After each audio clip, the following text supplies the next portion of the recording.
Don't just make your fucking beats.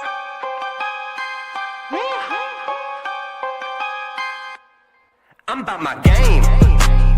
Live by the rules, we don't play the same.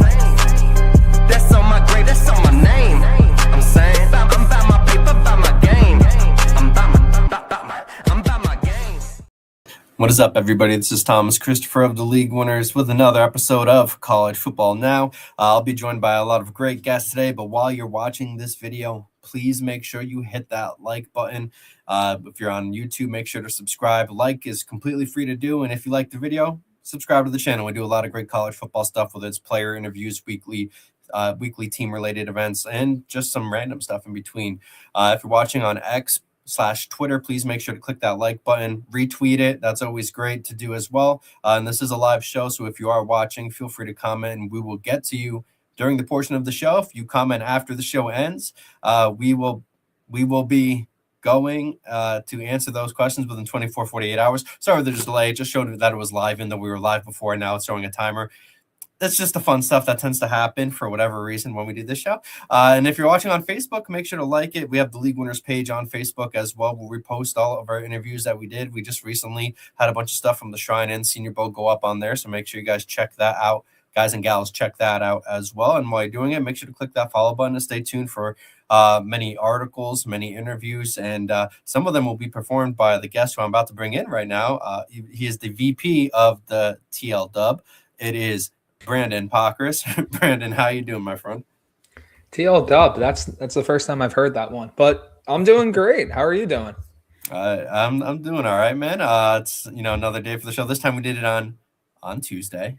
So that's one step in the right direction. Yeah, that I actually set an alarm for those who aren't first-time listeners. Last week, the show's supposed to run every Tuesday, Wednesday for the audio-only version. But I had a bad brain, and I completely forgot Tuesday existed in my mind. So we did this last week's show on a Wednesday, and I had to set an alarm up, and now I'm here, as you can see, on Tuesday, as we're supposed to be. So that's one good thing. Brandyn, you were just in Tampa, so you've been having some interesting stuff going on. And as we get towards what's going to be for a lot of players that we got to watch this year, is their opportunity to get to the NFL draft. So we're going to be at the Combine in a couple weeks. So I wanted to get your thoughts on what you're looking forward to while you're there. Any specific players you want to see test well? Just give me your overall thoughts on that on the next couple weeks. I mean, I'd love to give you a player-by-player list, but I'd like to see the full list of players first, right? Because when it comes to like when I'm looking at for the Combine, right, usually it comes down to, okay, what are the smaller school or guys that have to prove something, right? Whether that be at the quarterback spot as an athlete, or whether that be as a wide receiver that maybe needs to hit a certain threshold, or a tight end, or an offensive lineman, right? Like, right. It's all about the threshold.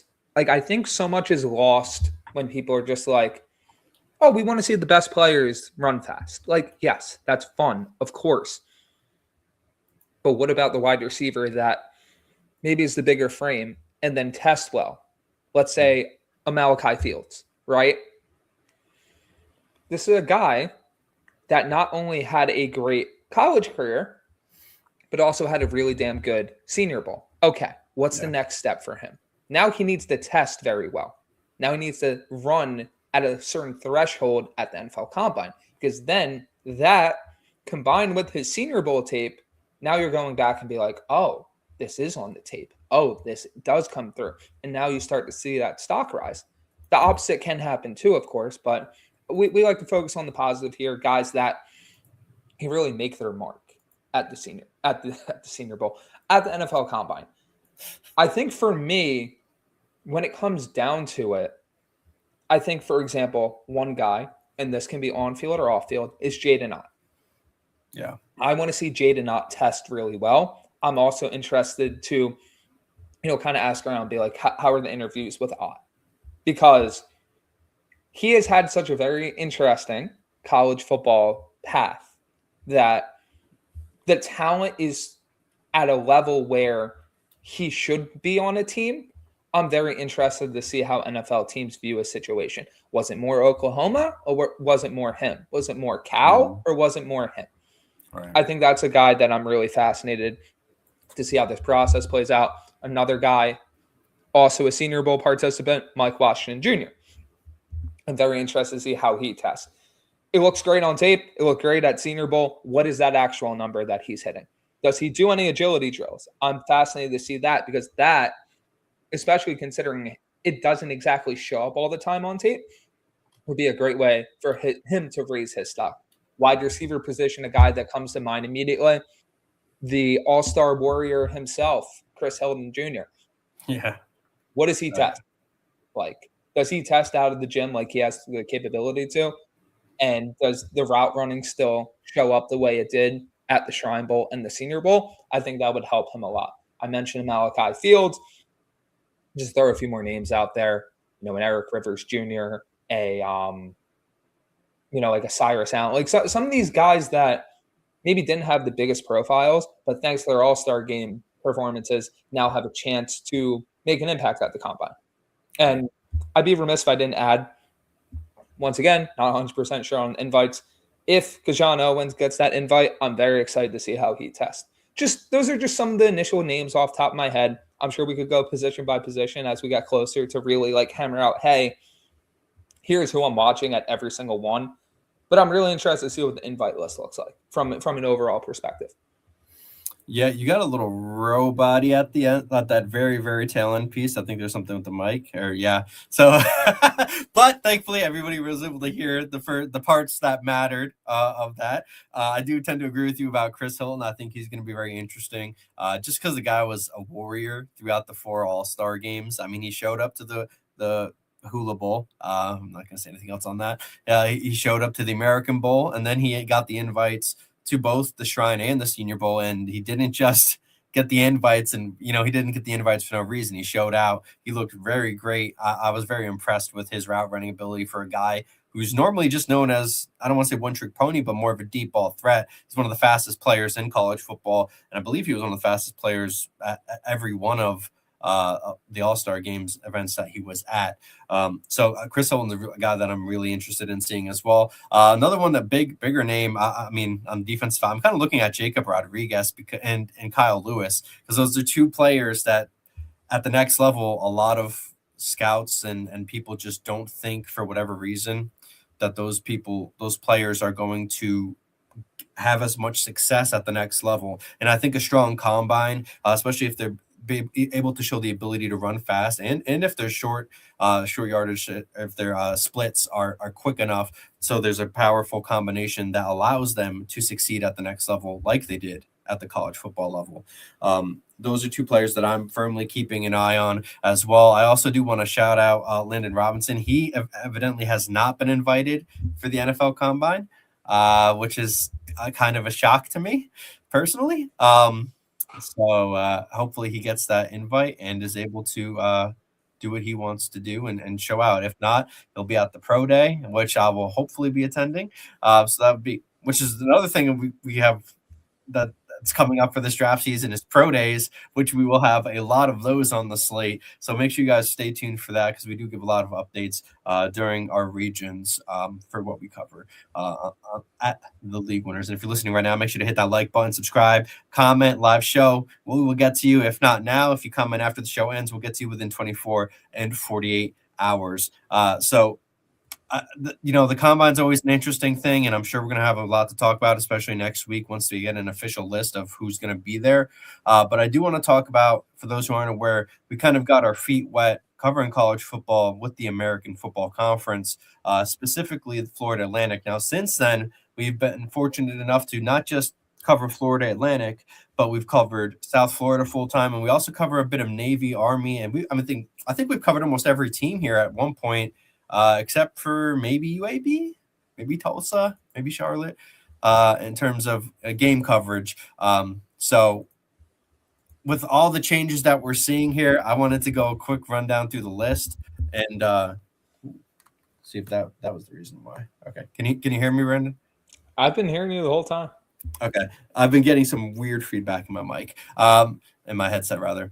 So leading up to that, actually, what I'm going to start doing as we get ready for these spring practices, because they're going to be coming up soon, is kind of try to look at a conference every week leading up to that point, kind of look at the coaching staff changes, the potential player changes, what the team did last year, and how they could theoretically improve or worsen entering 2026. So we're going to start that with the aforementioned American Football Conference, and I'm just going to bring up last year's standings so we can kind of get a good idea of what we're looking at when it comes to these teams. And I'm just going to full screen layout it for right now.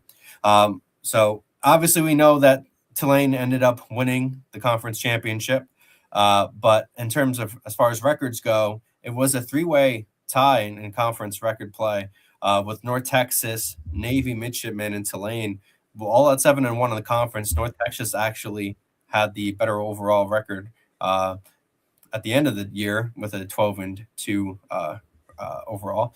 And then we have East Carolina, which, I mean, honestly, if you told me, I mean, we know that East Carolina is not a slouch just in terms of a college football program, but I didn't know that they were going to be able to finish 6-2 this year.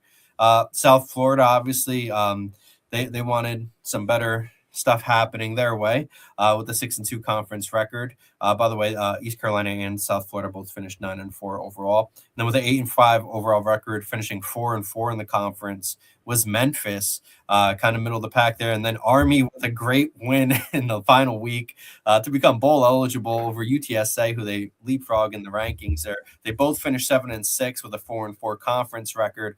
And then rounding out the final six here, we have Temple, FAU, Rice, UAB, Tulsa, and Charlotte. Before we move on to 2026, just give me your thoughts on the 2025 season. Were there any surprises on this list for you with how the teams finished throughout the year, and what were the bigger disappointments in your opinion?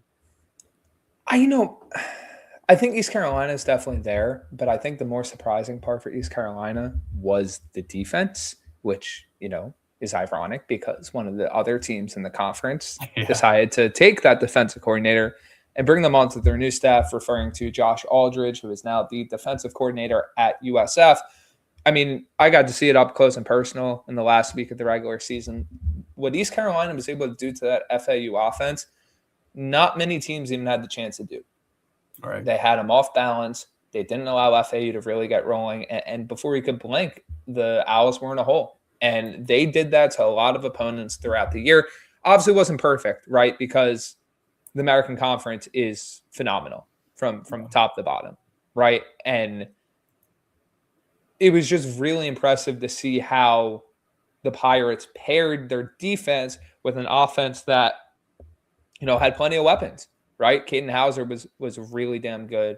The rushing attack was really damn good. And now, it's going to be interesting to see how they bounce back from that. I think that North Texas was probably the surprise of all surprises because we didn't know that Drew Mestemaker was going to be one of the best quarterbacks in college football, period. Not just in the American Conference, but one of the best in the country. And now he's set to do so again at a higher level at Oklahoma State. Looking at the rest of these standings, not surprised by Navy, not surprised by Tulane. Those are two programs that have built sustainable programs. Tulane's going to be really interesting this year, especially under a relatively new coaching staff. I know he was on the previous staff, but it's going to be interesting to see how they deal with the loss of Summerall. South Florida, we had talked a lot in the preseason about the expectations we had for USF and, that maybe they weren't the favorite of all favorites to win the conference, but they were definitely up there. And for the most part, they achieved that, right? Byron Brown, ironically, two of the best quarterbacks in the country that barely got Heisman consideration, reside in the American Conference. Now we're both in higher conferences, yada, yada. We've had that discussion already. But it wasn't just Byron Brown. The receiver room was fantastic. The defense, despite melting down in a few games, was really good throughout the season, whether it be a Mac Harris, whether it be, the secondary. There's so many players you could shout out from USF that really helped them take that big leap in 2025. But there's a reason that they weren't in the conference championship game, and a team that they beat in North Texas was, and there's a reason Tulane was and not USF. USF faltered in 2 games that, let's be honest, they probably should have won both, right? The Navy game, less so than the Memphis game, but just looking at it on paper, they probably should have won both of those. On the opposite side of things, disappointments, I guess you could go on a limb and say UTSA, with the veteran roster, but UTSA had lost a lot heading into 2025. And it was going to be interesting to see how they handled it. And once again, they have to deal with that in 2026. Wasn't too surprised by Charlotte, wasn't too surprised by UAB, wasn't too surprised by Rice. I think the only other one you could argue, and it's a very flimsy argument at that, would be Florida Atlantic. I personally expect them to get the bowl eligibility. They were knocking on the door of it. I think with the retention that they had on their roster, there's no excuse now. And I think that's a perfect transition into talking about 2026. Because if you looked at a lot of these rosters heading into 2025, seeing these standings, maybe not in this specific order, but seeing what teams are grouped with each other, it makes sense.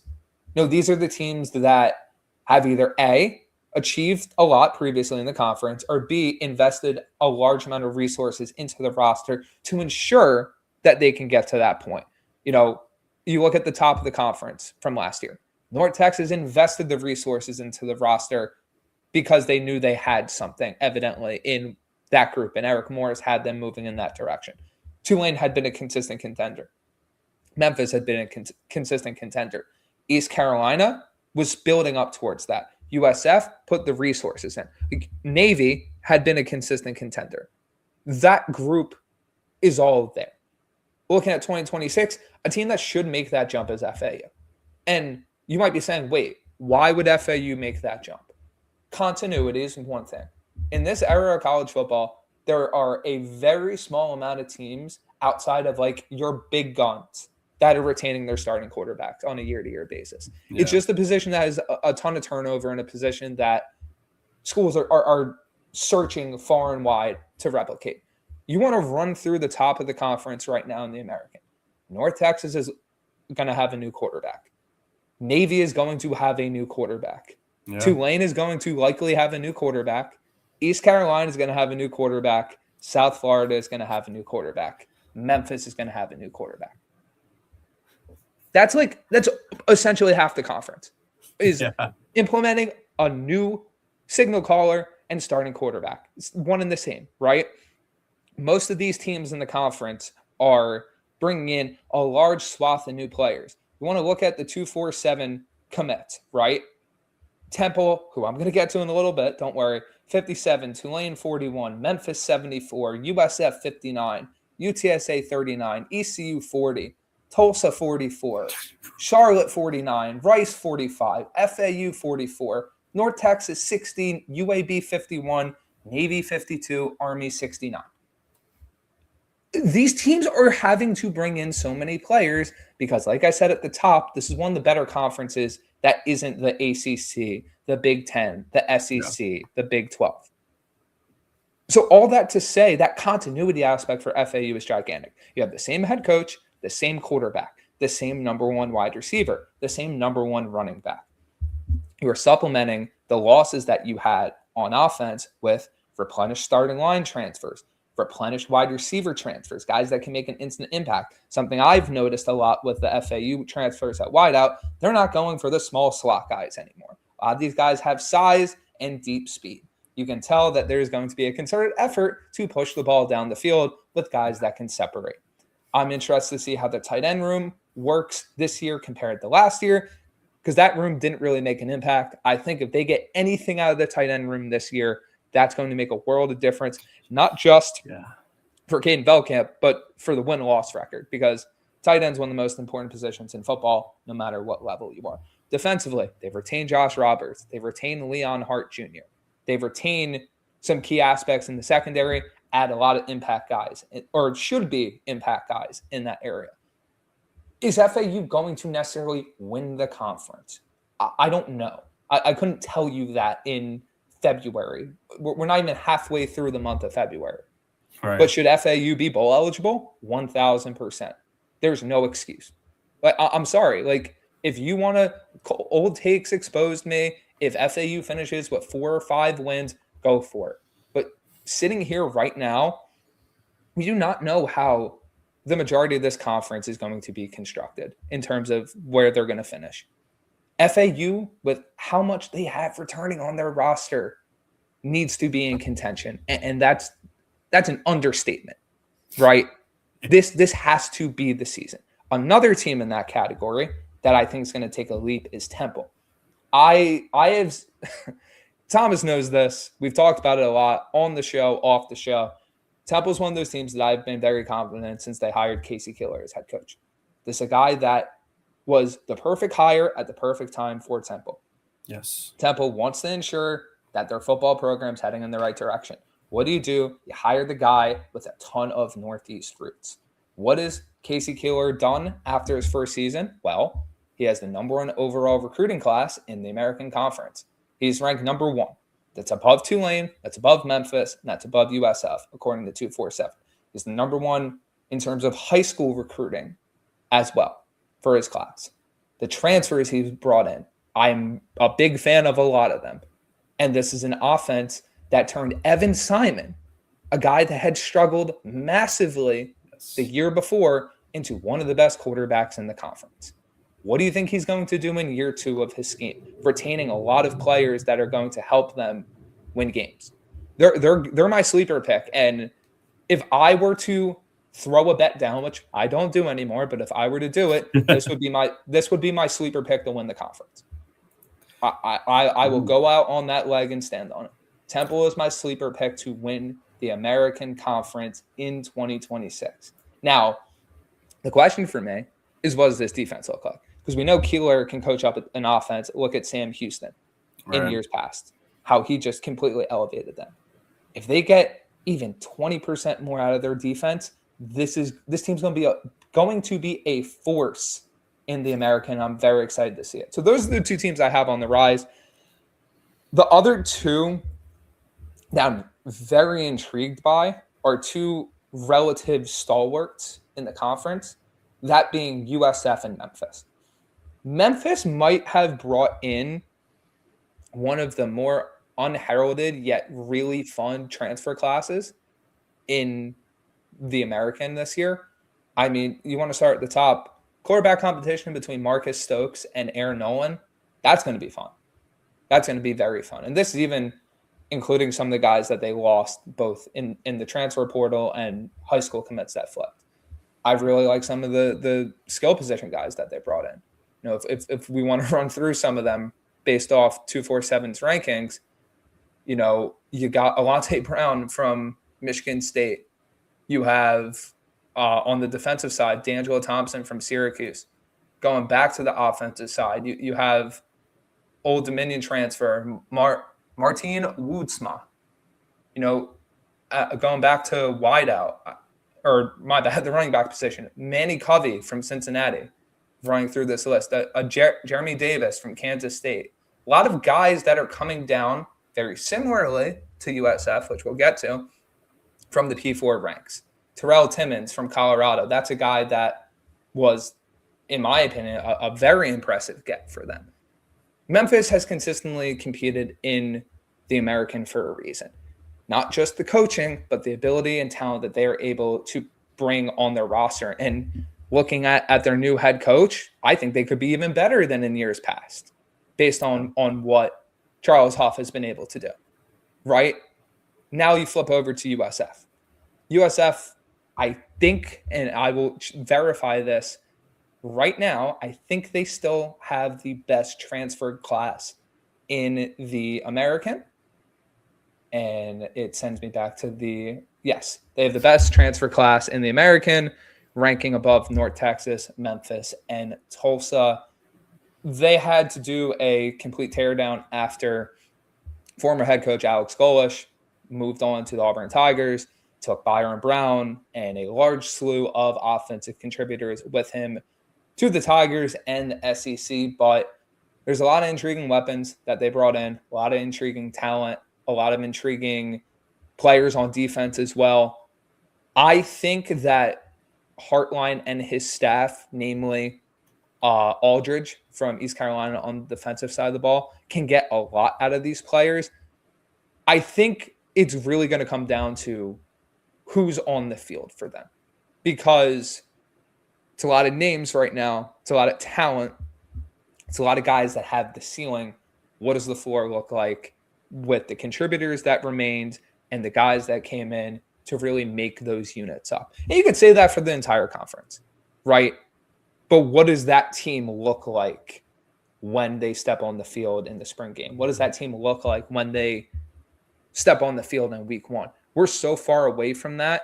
And quite frankly, I'm very intrigued to see how a lot of these position battles go, because there's going to be spots up for grabs all over the field on both sides of the ball. And I'm excited. Yeah, it's going to be very fascinating. I do want to touch upon what you said about Temple, too, because I think Temple is, I think, one of the sleeper teams for that conference. They're the sleeping giant, man. Yeah. I'm telling you. They are the sleeping giant in this conference. And it's the perfect timing, too. It's what I said. Keeler was the perfect hire at the right time. Oh, yeah. And we didn't know how things were going to transpire. We didn't know that 4 coaches were going to go to the SEC from the American, but that's how it happened, right? And now, with so much turnover, Temple, very similarly to an FAU, is one of the few teams with retention and continuity. And that's a big word in today's day and age, continuity. Yeah, and it's just not just Keeler, too, because you get the quarterback, too. You get the quarterback coming in. Peter Clark is one of the better tight ends in the country right now. He's not just in the American good tight end. He's one of the better tight ends in the country right now, and he comes back for his senior year. And he's not even an American. He's from London, England, man. So that kid's just balling out. You love to see that come in. I mean, I'm sure we're going to see him this upcoming year down at the Pro Day down in Florida. That would be sick. All things considering, I'm sure he could be an international player in that regard as well at the Temple Owls.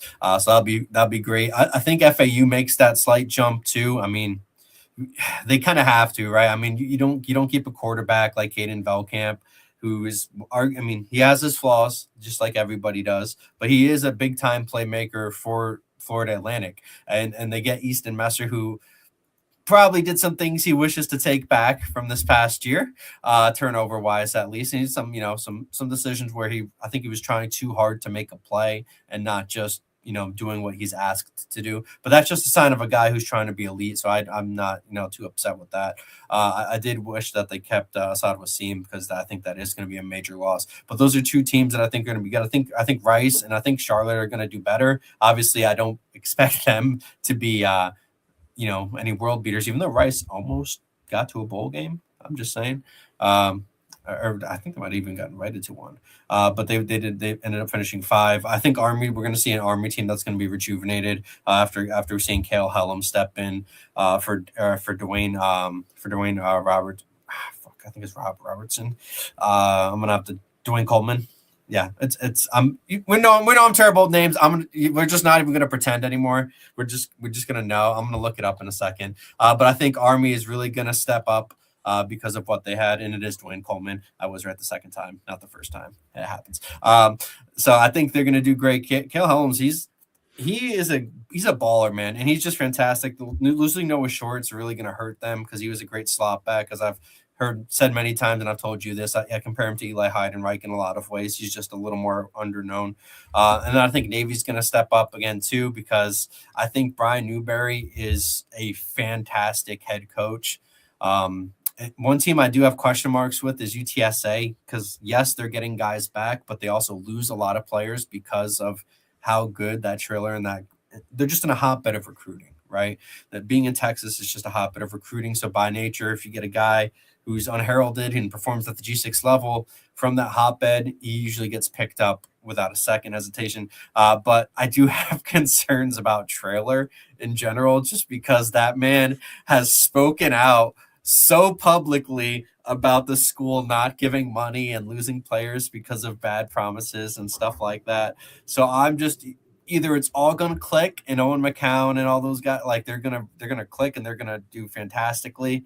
or it's just all going to fall apart. And maybe a comment that was said to me at the, at the media day, maybe that ends up happening. Who knows? We'll see. That's for a surprise later. But I do have someone in the guest room who can talk about a little bit about this with us, at least on the South Florida side of things. Let me bring her on the stage here. It is the wonderful Mackenzie Neglia. Oh my God, it did the 3 screen. I wasn't sure if it was going to do it. Okay. I thought it was going to kick one. Mackenzie, how are you doing today? I'm good. How are you guys? Doing great. It's been a couple weeks since we've seen you. How have you been? I've heard that you and Brandyn got to go see Brian Hartline talk a little bit. What talk about that? Talk about the USF Bulls, and let us know how you're feeling. Yeah, no, good. It has felt like a little bit, so I'm happy to be back. That was I believe it was Brandon's first time too, being with at Hartline's press conference, and kind of getting to see what he's all about with USF. And it's definitely a different feel, I guess. There's a lot going on. There's still a lot of moving parts, so I'm very interested to see what's going on and what we keep finding out. Yeah, and they got the new slogan. Was it built in the Bay? And so I'm gonna ask you, Mackenzie. I'm gonna ask you, Brandyn, later. Well, which slogan's better, built in the Bay or come to the Bay? I'm gonna need to hear it. Oh, I don't know. Built in the Bay is cool. I think they also changed because Golesh saying was kind of like be who you say you are. I think Hartline's is be different. So It's like built in the Bay and be different. I think it's cool. I like it. Brandyn, I'm going to ask you the same question. Are you asking me to do a dissertation on recruiting slogans? Yes.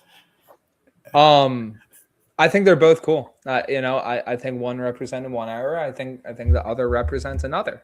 And I think this one will do well. I think this one specifically referencing, be different and come build something at USF, especially considering the stadium that is on the way in 2027.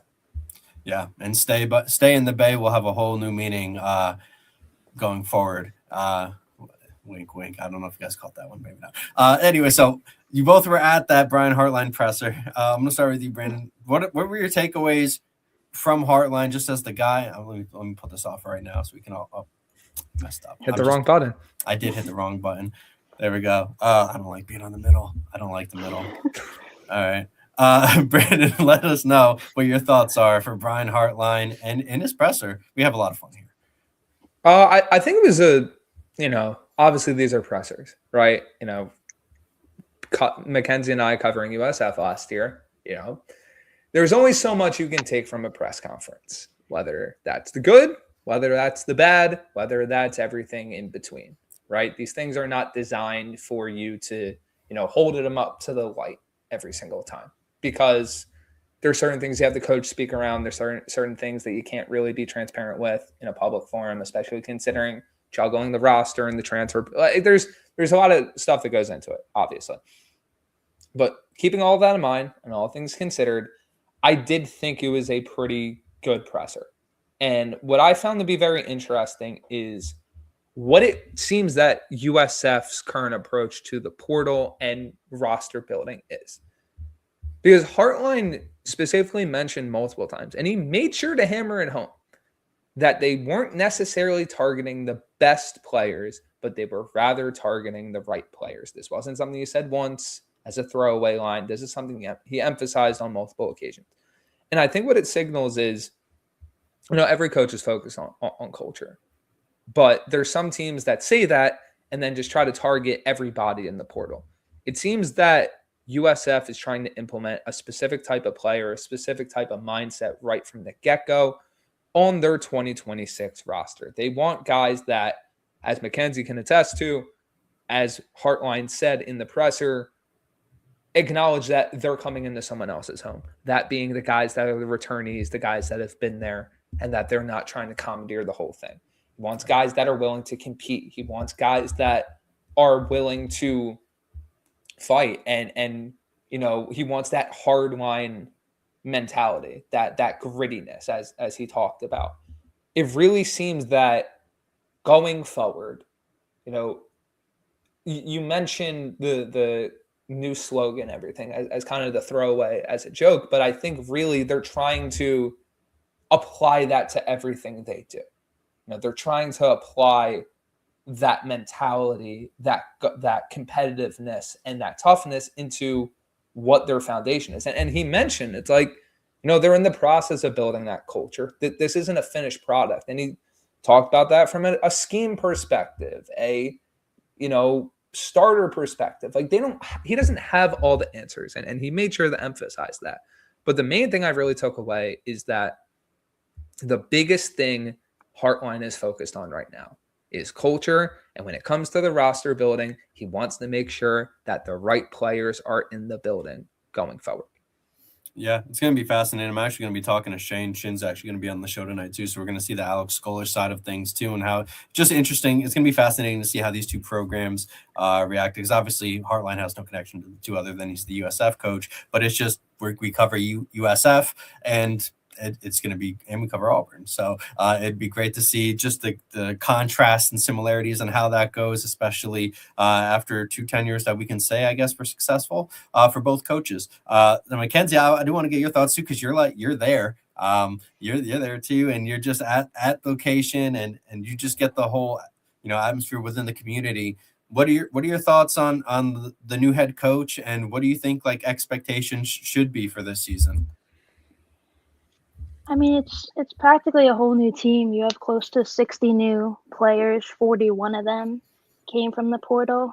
I mean, something unique that really kind of stood out to me about Heartline and building this new roster and building his staff too is he really kind of took people from everywhere, and I think that brings a lot of different experiences and different. And B said it too about what he was talking about in his presser of not being accommodating. He's kind of either you're in or you're out. We're offering you a deal, and if we want you here, we're targeting the people that we want the most, and whether that's the people who they deemed who would be the right players that they want to play in Tampa. And I think that for as long as I've been here, I've been a student here, so 3 years now. Golesh has been the coach, Byram's been the quarterback. That was kind of the feel. Byram was the face of the program. Some may say he was the face of the university at one point. It just that was that sort of culture. That was that era, and I mean, I think the students and even the atmosphere and the fans are excited for kind of what this new era of USF football could look like. Yeah, because this is the thing. It's not like USF is getting a bad head coach by any means. Brian Hartline, he's a former NFL player. I mean, he was a very underrated guy from the Miami Dolphins. I remember my buddy used to love him. So I mean, he comes back to Florida, so it's not even like he's not used to Florida already. He played most of his career in the NFL there. And then he goes, becomes a college football coach, and he has a lot of success there too with Ohio State. And it's just, I mean, we saw in Ohio State's one game where they took play calling away from him. They didn't even look like the same kind of offense. I know me and B have talked about that before. So now, I mean, at least from that side, where we saw potential deficiencies in Alex Golesh's ability to scheme against certain defenses, I don't think we'll see that issue with Brian Hartline. B, do you think I'm off base there? What are your thoughts about that? I think another thing he preached, and look, I think a lot of coaches, especially at the college level in this day and age, really talk about it, but he mentioned that they don't really have their specific scheme ironed out yet. He specifically mentioned that what they do is going to be based on what the players are best at. Now, he did mention that they're going to have a lot of pro-style elements, which that's going to be a whole different world for USF fans compared to what they've been seeing over the past few years.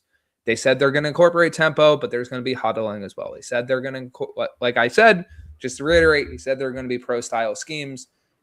But he didn't really dive into what the full offensive scheme is going to be, of course. He said, it depends on really who their starting offense is and what those players do the best. What I translate that as basically, what does the quarterback that wins the starting job do the best, right?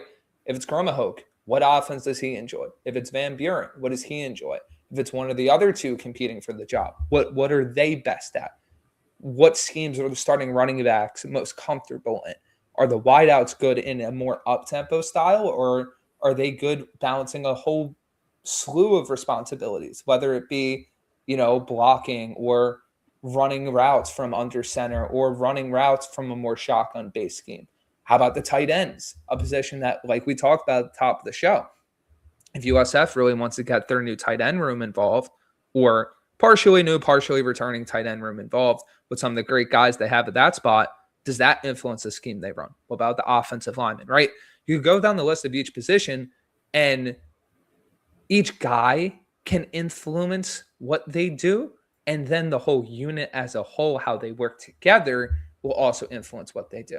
So it goes back to what I was saying before when we were talking about the American Conference as a whole, right? USF has the talent, and Mackenzie can attest to this. She wrote an awesome article on the transfer portal for USF. Yeah. They have the guys in terms of talent. It's a matter of how that talent comes together and how that talent meshes and what the team itself on the field looks like. Because football is the ultimate team sport, right? You can have all-world athletes at every single position. You can have guys that are simply better than on a talent per talent basis, as you saw in a Navy game last year with USF.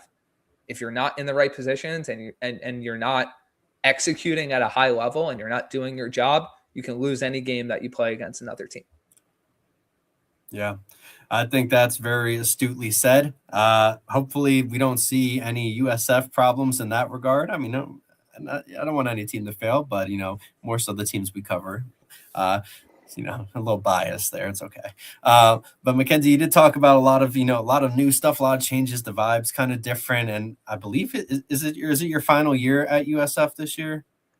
It's my fun. Yeah, I guess. Yeah, technically. So going off with a bang, I mean, what do you want to see with the new coaching staff? I know a lot is kind of in the dark as it terms to what they want to do schematically and what's going to be said at the end of the day. They still have to play the record in front of them. But what do you personally want to see from the USF football team this year? I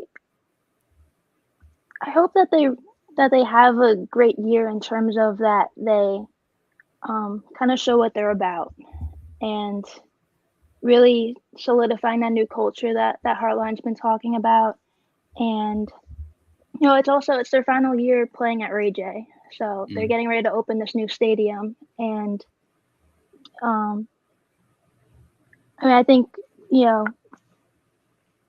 building up as much excitement about that, and it's kind of like they don't have what should be not technically a difficult schedule, quote unquote, to speak, coming up this season. We'll see.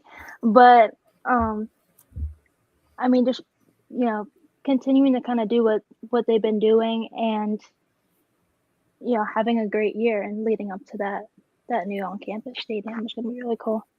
Yeah, if you're going to a new stadium, you got to go and do it with a bang. You can't go in there with a whimper. That'd be pretty soft stuff, and I don't expect that out of Brian Hartline and company. Especially I think they did they bring in ECU's defensive coordinator too, if I'm not mistaken?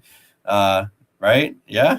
Am I wrong? I only talked about it for the entire first half of the show, Thomas. Hey man, that brain's back. I'll take it because he's fantastic. I mean, do you know how hard it is to get somebody to take fundamentally like a lateral position within your own conference? That's crazy. So it just shows a lot of faith that he has in USF, and I'm sure everybody there has a lot of faith too, considering the prestige that Brian Hartline does end up having. But Mackenzie, before we get you out of here, can you just let everybody know where they can find you out on your social media and everything?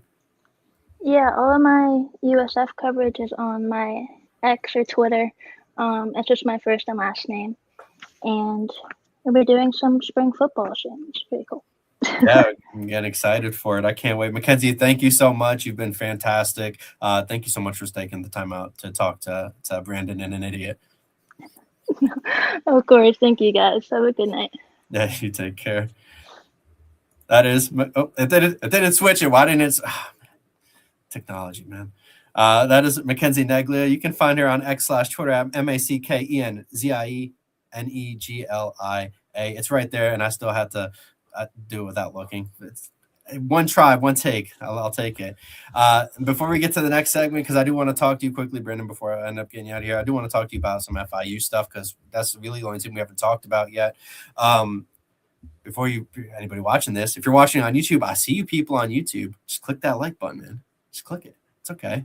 It won't hurt you. It's completely free. And then if you're not subscribing, subscribe to the channel. We do a lot of videos. We do a weekly show, obviously, right now called College Football Now. We have player interviews on there. We have a lot of different stuff, unique stuff, especially on our Instagram and Twitter/X as well. If you're watching on Twitter or X, make sure you hit that like button. It's completely free. Leave a comment. If you're on YouTube, leave a comment. We'll answer them. If you have any questions at all, it doesn't even have to be about the teams we cover, because we do know what we're talking about, thankfully, when it comes to football. You can just leave a comment. We'll get to you during the show. Or if we don't get to you during the show, we'll get to you within the next 24 and 48 hours after the show ends. And if you're watching on Facebook, click that like button, completely free. And the same stuff applies. You can do a comment or you can share it. But Brandyn, before we kind of get off and joined by Tortora and a couple other fellas, I do want to talk to you about FIU football, because them as is Delaware, were two teams that going into 2025, nobody expected them to do anything. I mean, let's just be honest. We saw FIU kind of fall apart. There was that huge locker room controversy that, because of how well Willie Simmons has performed, that's just completely gone now. Nobody even talks about that anymore, which is a testament to how well Willie Simmons was performing with his unit. I mean, and they just did fantastically. They ended up being bowl eligible. Got a bowl game that wasn't great for really anybody. Day after Christmas, which is unfortunate. They got to fix that bowl scheduling out a little bit.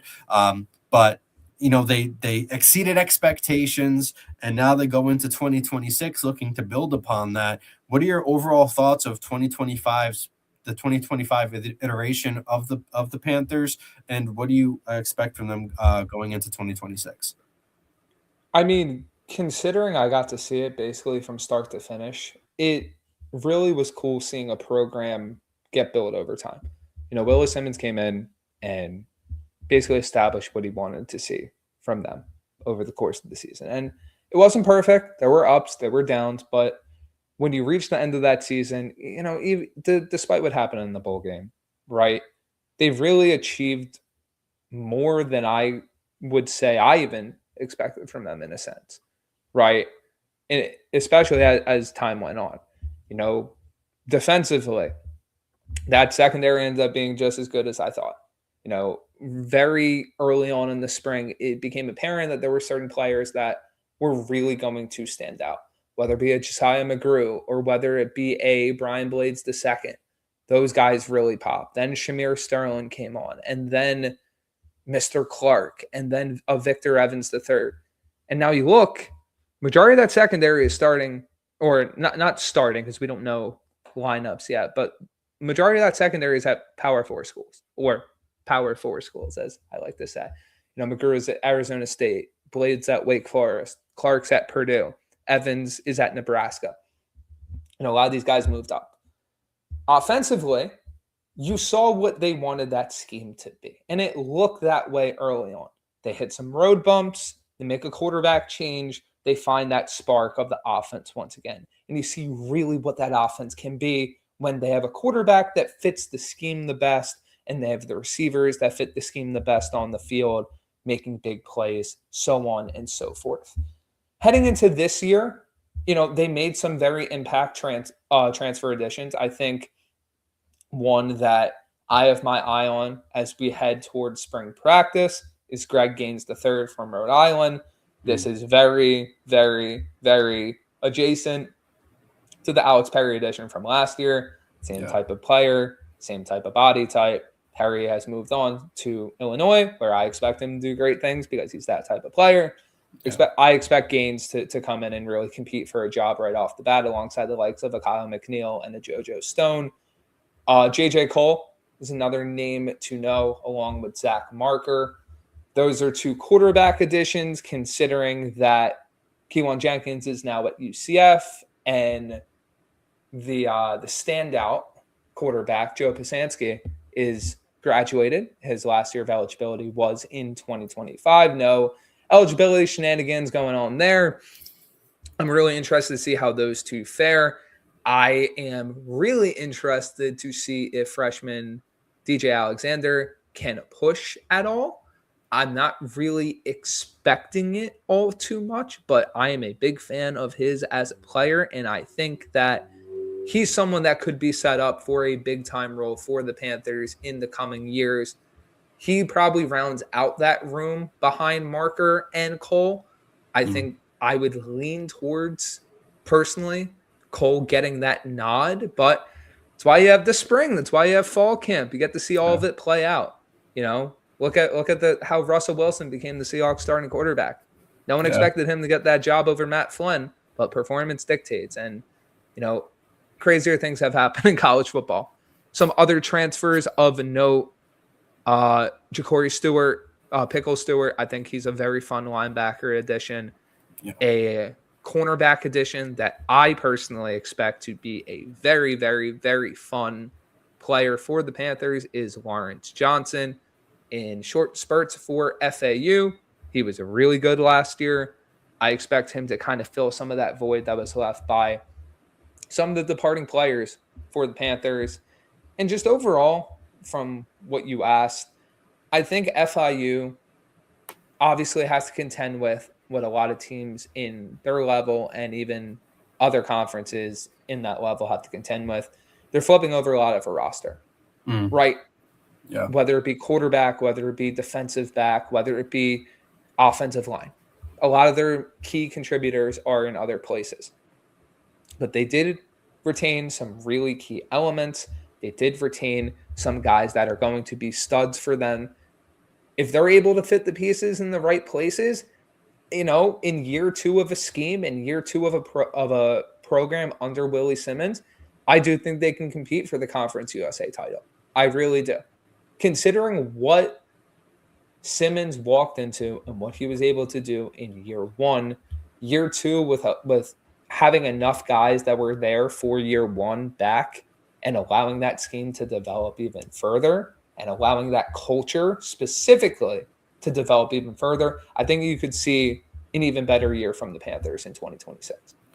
Yeah, I mean, because let's just, you know, they went 5-3 in the conference, which, I mean, it's not like they played the worst of the conference either. You know, they beat was it Jack State, and they faced Western Kentucky. You know, they faced Delaware when Delaware was another team that nobody expected them to perform as well as they did too. You know, and it's just a testament to how good of a coach Willie Simmons is and can be, because I mean, there was already rumors about him potentially being reached out to by USF and a couple other places as well. So if Simmons is already getting that type of prestige from, you know, the college football landscape, it just speaks volumes of what having him there for at least the short future was going to end up doing to that program. And a guy who is able to find talent, especially in the secondary. I mean, because like a lot of those guys, I mean, I know Brian Blades was, you know, an upperclassman, and I'm going to blank on the other kid's name. Evans, was Evans upperclassman too? Or am I mistaken? Yes. But you know, the other kids were like, they're underclassmen. And they ended up balling out, you know. So, and just seeing, and I'm very excited about the group that they brought in to replenish that. I know maybe not, you know, meet the same standards, but like I'm also interested in seeing what happens when he gets a quarterback that he gets to pick too. Finally getting a chance to compete, because, you know, Keywan Jenkins wasn't necessarily his guy. He was already at FIU, and Pasansky was, you know, I mean, really only a rental for a few games. So he didn't really get to fully unleash the scheme into him as how he wanted to in live action play. So I'm very interested in seeing what they're able to do. I think conference championship contention, like you said, I think that's definitely on the table. Who do you think, arguably right now, which teams do you think could potentially be the biggest, I guess, boulder in their path? You know, Kennesaw State obviously performed well. Jacksonville State performed well in Western Kentucky. But is there any of those outside those really, I guess, big three within the conference that you could see. I don't know about holding them back per se, but making things interesting for them. I mean, FIU seems to be one of the programs on the up and up in terms of that. But is there just any team you see within the conference that, you know, if the Panthers want to become champions, like who do they have to defeat? I mean, it's going to be the same two that it's been, right? That's been for in years past. I think Western Kentucky replenished very well in the portal, and they've replenished very well in the high school recruiting.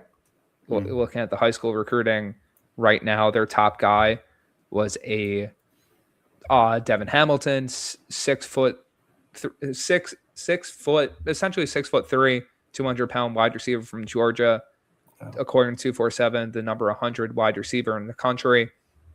You know, they have a bunch of other guys that look to be really, really good. They have the 83rd overall recruiting class. Jacksonville State brought in a good class too, and then you have FIU there at number 3. I think a sleeper team for me, you know, obviously I could throw you Kennesaw State again, but Kennesaw State lost a lot of contributors. You know, as you would expect from the conference champion, right? I have confidence in that team to compete. I just don't know if it's going to be at the same level as it was this year, hitting double-digit wins and getting the conference championship and getting to a bowl game, right? Yeah. I think I'd probably throw out Delaware. I'm not sure what their status is in terms of conference title contention. Obviously, the whole move up from FCS to FBS process, it's always a whirlwind. James Madison adjacent, but I don't know. They could change rules because of North Dakota State, which is a whole different topic we can get into. North Dakota State's already trying to appeal that. If they back off from North Dakota State, does Delaware try to do something? Does Missouri State try? That's once again, it's a whole different conversation for a different day. Right. I just think that Delaware was able to retain a lot of key pieces. This is very FAU adjacent to that conversation. They kept the quarterback. They kept a lot of key pieces on both sides of the ball.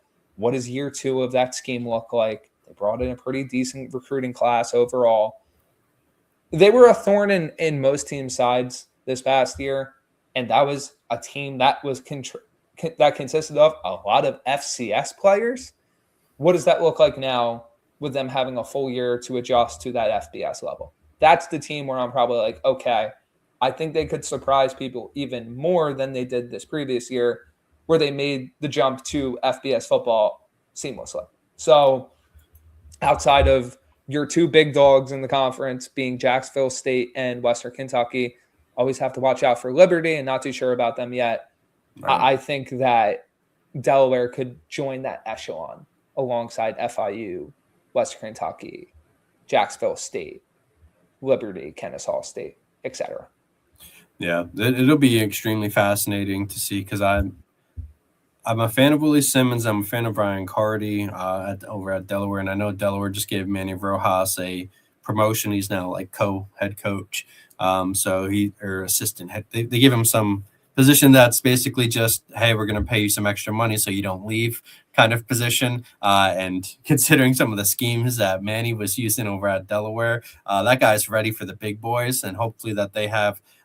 They continue. I mean, they've added good talent, and they've retained a lot of the good players that they could have lost. Fenton Bros, they lost him. They're going to lose him to the draft, but they have a lot of good interior linemen that can step up in that place. So I think Delaware and FIU are kind of still like my dark horses for that conference, whereas I think you kind of hit the nail on the head. The Western Kentucky's, Jackson States of the world, they're still kind of the favorites until that baton gets completely passed. And to your point, and I'm just going to get ahead of it now. Delaware and FIU do what they're supposed to, not what they're supposed to, what I think they could do this year. Those are going to be 2 of the hottest names in the coaching cycle, and you're going to have all those rumors start up once again of, like I'll be honest, what school wouldn't want Carty and what school wouldn't want Simmons if they're able to take Delaware and FIU and bring them into conference title contention in 2 seasons? Right. I'm sorry, I don't like it either. It's just the reality of the sport. You're going to have schools that are desperate for success. You're going to have schools that are desperate for a face of their program at the coaching ranks that are going to throw copious amounts of money to try to save their football program by being like, you're the guy. And guess what? It might be teams from the American trying to do it to a Conference USA team because the entire sport is just a bunch of piranhas trying to eat smaller fish. Yeah, that's a great metaphor for it because I think we're seeing that more. I mean, how many times have we? I mean, we've talked about this at length, but how many times have we talked about the autonomy schools are so much better, and then they just steal from the non-autonomy schools? But hey, I mean, over 30% of players are drafted from a non-autonomy school, and that doesn't even include players who only spent a year there. It's once you start doing the math, you see that the line of what's better and what's worse is quite a bit blurrier than one would like you to expect. But Brandon, before I get you out of here, is there anything else you want to hit on before we get going, or you want to just peace out, my friend? I think we're all good now. Like I said at the top, though, so many of these predictions are early, and spring football isn't the end all be all. But I'd like to remind everyone, and not really remind, but something to watch is what foundation is set for each program, right? What is coming out of each program in the spring, right? Because spring football isn't everything, but it's going to have more of an impact this year than it did last year because you don't have a spring portal. The foundation that is set this spring is going to be a lot different than what it was last year because the coaches are going to be more willing to implement more stuff because they're not worried about losing a lot of guys to different schools. Now, another thing to watch, and I'll leave it at this. There's still going to be player movement, and I'm very interested to see how that all goes down in May. Yeah. We shall see. That's going to be I'm fascinated too. Just be prepared for it. It's going to happen. People are going to be upset about it, but it's a foregone conclusion in my eyes. Yeah, I think so as well. Let's just hope. I mean, I don't even know what to hope for because I'm hoping things go smoothly, but one way or another, things are probably going to get a little crazy. Also, boo on the NCAA not giving Trinidad Chambliss his medical waiver, despite having sufficient paperwork. That's kind of insane. But Brandon, before I get you out of here, let everybody know where they can find you on your social medias. It's right here, BPOC24. Also, you can find me on Blue Sky at Brandyn-Pokrass, doing all my college football stuff over on those platforms. Also, if you're interested, I am on TikTok. Do I know my username off the top of my head? No, I do not. But you should follow me on there. Just look up my name. Doing some cool college football stuff on there as the weeks are going on and as the season approaches. So check it out. Why is the TikTok not BPOC24? I just didn't feel like making it the same thing as everything else. I know. If you know how to spell my name, you can find it. It's a very unique name. Yes, as one with another unique name, I know as much. So Brandon, thank you so much for taking the time out, my friend. We'll talk soon. Have a good one. That is Brandyn Pokrass, VP of the League Winners. You can find him at BPOK24 on Instagram / Twitter. Before I bring my next guest on, I'm going to do a little. We did have the little. I like to call them. We had prospect interviews that we were doing, that we were showing through the week. But because we spent so much time at the Senior and the Shrine Bowl, I do want to have a different interview in place. It is going to be until leading up to the draft. We're going to do some draft eligible players that we thought were fascinating in their own right. So what I'm going to do is we're going to start this with probably one of my favorite players that we got to talk to at the Shrine Bowl. It is going to be Navy's Eli Heidenreich, and I'm going to have it zoomed out up here, and we're going to listen to his interview. Eli Heidenreich, Navy running back. Here at the East-West Shrine Bowl, you've been having a really good week. We're through 3 days of practice. Talk to us about your experience here and what being at this event means to you. Yeah, it's been awesome so far. There's kind of goes without saying, but just a fantastic level of talent here. And coming in here, moving away from the talent in the American and the conference that I play, I feel like that the games that the level of competition I've been playing at, really kind of helped me translate over here. And it was an honor to get the invite, and I've just been super excited to go out every day and show everyone what I can do. And speaking about the competition you're playing, Navy has had a great success for the past couple of seasons, and you played a large part in that. Can you just talk about what it's been like, your experience at the Naval Academy, and how it feels to play alongside your brothers? Yeah, it's tough some days there. Kind of, I feel like most people would expect that, but just like anything else, you adjust to it. And I think the thing about playing at Navy is the connection that I have with my teammates. There's no transfers in, no transfers out. It's just, we're going there and we're worried about one thing, I guess two things, football and, serving our country. So, that's what we do. On the field, you've shown that you can do a little bit of everything. You were a dynamic pass catcher this year and really last year as well for Navy. As a runner, you've shown a lot of really dynamic skill. Kind of talk about how you approach being a multifaceted player and how that's translated to your production here at the Shrine Bowl. Sure. Kind of being that like offensive gadget guy, something that, it's not really new for me, I would say. It's something I did throughout high school. In high school, I was mainly a receiver, but I would go and get, snaps at wildcat quarterback or, at running back. So I was kind of doing all those things in high school, and I think building that skill set then really helped translate, my game over into college. So I'd say that's kind of the biggest thing for me, but it can be tough sometimes, especially in an offense. You have to learn, kind of every role on the offense. It's just a lot mentally. So, you need to make sure you're staying up with, your playbook and really just studying extra hard. Yeah, I feel like that versatility really helps you just to be a more well-rounded player, right? Mm-hmm. So now while you are here, what are you trying to showcase to scouts and NFL teams and fans watching you? Yeah. I think kind of like we already touched on the versatility piece. They have me playing mainly running back, and I think that's good for me because I'd argue that I had more kind of receiving reps this year, and I think my film's a little stronger in the receiving game this past season. So having the chance to come here and run traditional inside zone, outside zone, power, anything like that that I didn't really get the chance to do at Navy. I'm trying to really show that versatility this week. Kind of touching on that and building upon it, coming to an event like this, it's such a different scheme, especially for someone like you coming from the triple option adjacent offense that Navy has run. What excitement level, or what has your excitement level been to really dive into pro style schemes, pro style plays, and how fast have you felt yourself adjust and pick up on the new terminology, the new plays, and everything along those lines? Yeah, I was really curious coming into this week what an NFL offense was going to look like. And yeah, I've just been it's been really exciting each day.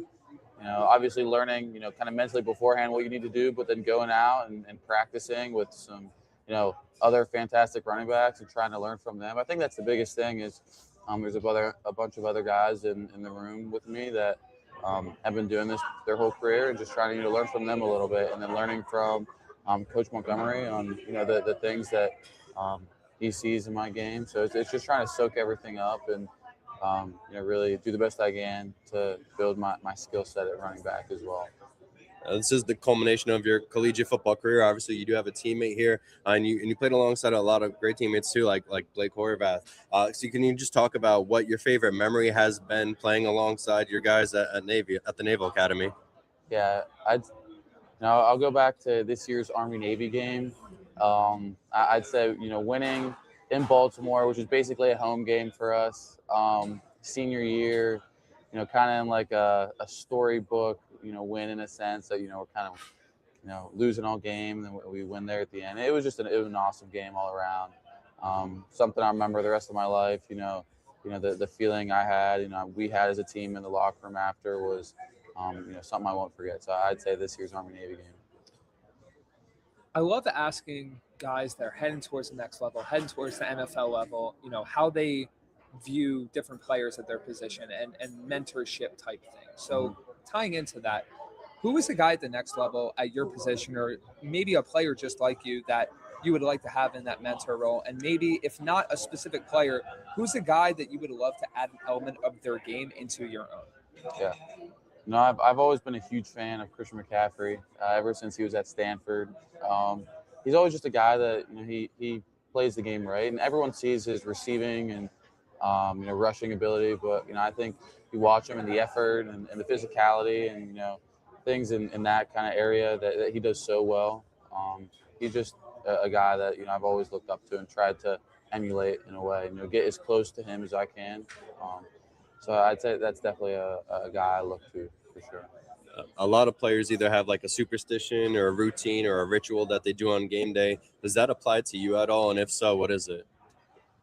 You know, I wouldn't say it's one thing, but I do the exact same thing. I have a very like specific warm up I have to do. You know, I listen to the same playlist before each game, so there's not really one kind of individual thing that stands out. It's just kind of a bunch of little things that all tie into my warm up. Building on that playlist, is there a song that you have to play? Yeah. Every single game? Yeah, Shook Ones by Mobb Deep is a song I always listen to. And my playlist is always kind of like that older, like 90s hip hop. It just kind of keeps me like not too high, too low, just kind of mellow and like relaxed and kind of, you know, gets me in the right headspace. But me and my brother, we would always listen to it in high school on Fridays, like going to school in the morning. That would be like our song. So I just kept, you know, doing it in college, and I would listen to it on the bus ride over to the stadium. So one of my favorite songs of all time. I'm very happy you mentioned it. Yeah. When I played too, that was the song. If that came on, lock in right away. Yeah. I love it. It's a classic. But shifting off the field now, what is your ideal off day? You know, no football, no working out involved. What are your favorite things to do? Yeah. So I grew up ski racing. I'm from Pittsburgh. You know, it's kind of odd, but I love to ski. It's my favorite thing to do. So, you know, I'd say for me, it would just be skiing kind of all morning and afternoon. And then, you know, getting off the slopes and just maybe, you know, hanging out with the guys or something like that. But, you know, that would be a great day for me, just skiing all day. Head coach Brian Newberry has played a big part in Navy's success as well. Can you just talk about him as a leader and what he's meant to you? Yeah, absolutely. He had a huge impact immediately on our program the year that he stepped in. You know, he's already a familiar face, but, you know, that's not an easy job, and especially at Navy where, you know, the landscape of how you recruit and, you know, how you build a program is way different. It's all about developing the player and really pouring into them, and that's something he does, you know, very well. So I would say that's the biggest thing is, you know, how he just, you know, focuses on developing his players. This is the start of a very long process, right? It's a quick week. It's a very hectic week, learning a lot of different things. But after this, then it's the march to the draft. It's the next few months that can dictate so much of your future. What are your main goals that you're trying to accomplish in these next few days? And what do you want to accomplish over the rest of these next few months? Yeah. You know, I think the biggest thing for me the next few days is going out and performing well in the game and, you know, coming out with a win. That'd be, you know, big for the East team. And then I think the biggest thing for me is, you know, the 40-yard dash is something I think everyone very focused on that at the skill position, but I think, you know, me a little bit more so. So I would say just, you know, if I can go out there and run a good time, that it would really, really help, you know, my stock. For anybody watching this, what is one thing that you would want them to take away from you? I would say I'm real into, you know, computers and kind of technology. I'm a cyber operations major back at the academy, so, you know, I've always been into programming. You know, I've built a few computers in my life, so it's just kind of that realm is something I'm real into. That's awesome, man. And before we get you out of here, brother, let everybody know where they can find you out on your social media. At eheidenreich44 on Instagram and Twitter.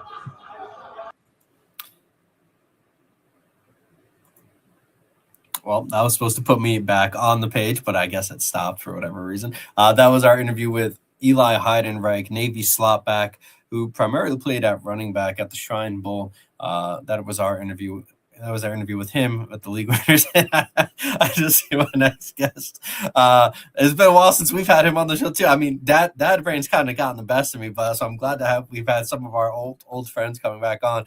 You can find him on Wake Up Call. It is my great friend Dan Tortora, and it didn't even bring him on the. Where'd he go? There it goes. All right, I don't know what happened. That's all right. I'm technologically unsound today.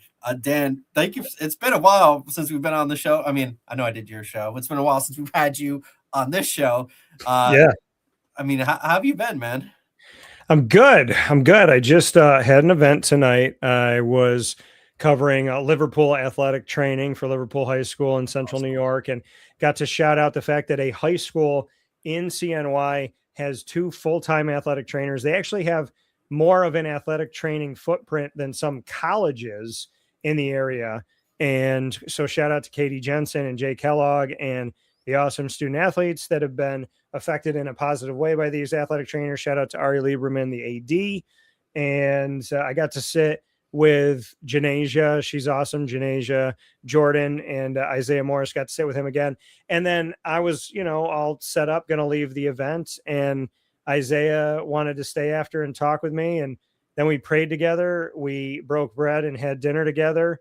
And I love the kid, and God just like grabbed me and gave me a big old squeeze today, big old hug. And that was a really cool moment. And then I ran over here and I was tardy.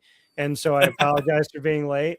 And then I saw that you were playing a video, and then I decided to dance off camera so that you could laugh. So that's not how I actually dance, by the way. I know nobody saw it, but I was doing like a little bit of this, but that's not how your boy actually gets down. I'm Italian and Hispanic, so give me some love. You can't see my hips on the camera right now, but they're constantly moving. So that's just how life is. You and me both, man. I love to see there. I got some Irish in me too. I'm kind of a mutt, but I'm okay with that. It's okay being a mutt. But it's great to see you. Man, my lighting messed up too. I don't know what happened to my lighting. It's supposed to be lighter. It is what it is. But then for a lot of people who've come, been watching the show, we've been kind of doing like culminations of, so to get everybody to know more specifically about like the people who come on the show, what were their years were like, what have they done? So, I mean, a lot of people who watch us know that you cover Syracuse football, but like, what got you into covering Syracuse football? How has this past year been? And kind of, let people know about Dan Tortora. Yeah, man. I've been broadcasting for over 22 years, and Syracuse University did not have any prior non-existing internet-based, self-sustaining, self-created companies that were ever credentialed. And then they told me a bunch of years ago, over a decade ago, that they were going to make an example out of me and see through me if it was like worth credentialing me or anybody that's, on the internet or was creating a new company. And that's crazy because you think about it now, and there's so many internet-based companies that are getting credentialed. But yeah, so I did it for football and then eventually for basketball. And at Syracuse, it's been great. I've had a great experience doing that. But it's really wild because I get to go all over the country, and I've gotten to cover a lot of different bowl games and meet so many different people and cover the college football playoff. And, I've always challenged myself to do more. And I think this past football season was such a blessing from God in a way that I don't know, I dove deeper than I ever have into the world of college football and the FCS and the FBS, and just putting out my own top 25. I think I put out my own top 25 and, made decisions on which team should get in or out, because I just wanted to see how much hate's in the world. And I just wanted to bring it toward me so I could know the average. But yeah, it's so crazy and so beautiful. And to anybody that thinks, and I'm not saying that you said this by any stretch of imagination, to anybody thinks that I'm just a Syracuse broadcaster, keep thinking that, and I'll keep working while you're sleeping. But I just don't, I don't know, man. I've never been in a box type of guy, and I've never been small-minded. And I've said this yesterday. I said it today. When people ask me when I'll retire, when I die, when God takes me home, because I'm going to stop talking to people and stop traveling and stop challenging myself and stop seeing the world. No, I hope that God allows me to be healthy and well, and that I'll be able to go around and and do this thing. Hopefully at some point in my life, the hoverboard from Back to the Future 2 will exist and I'll be able to get in a DeLorean. That'd be wonderful.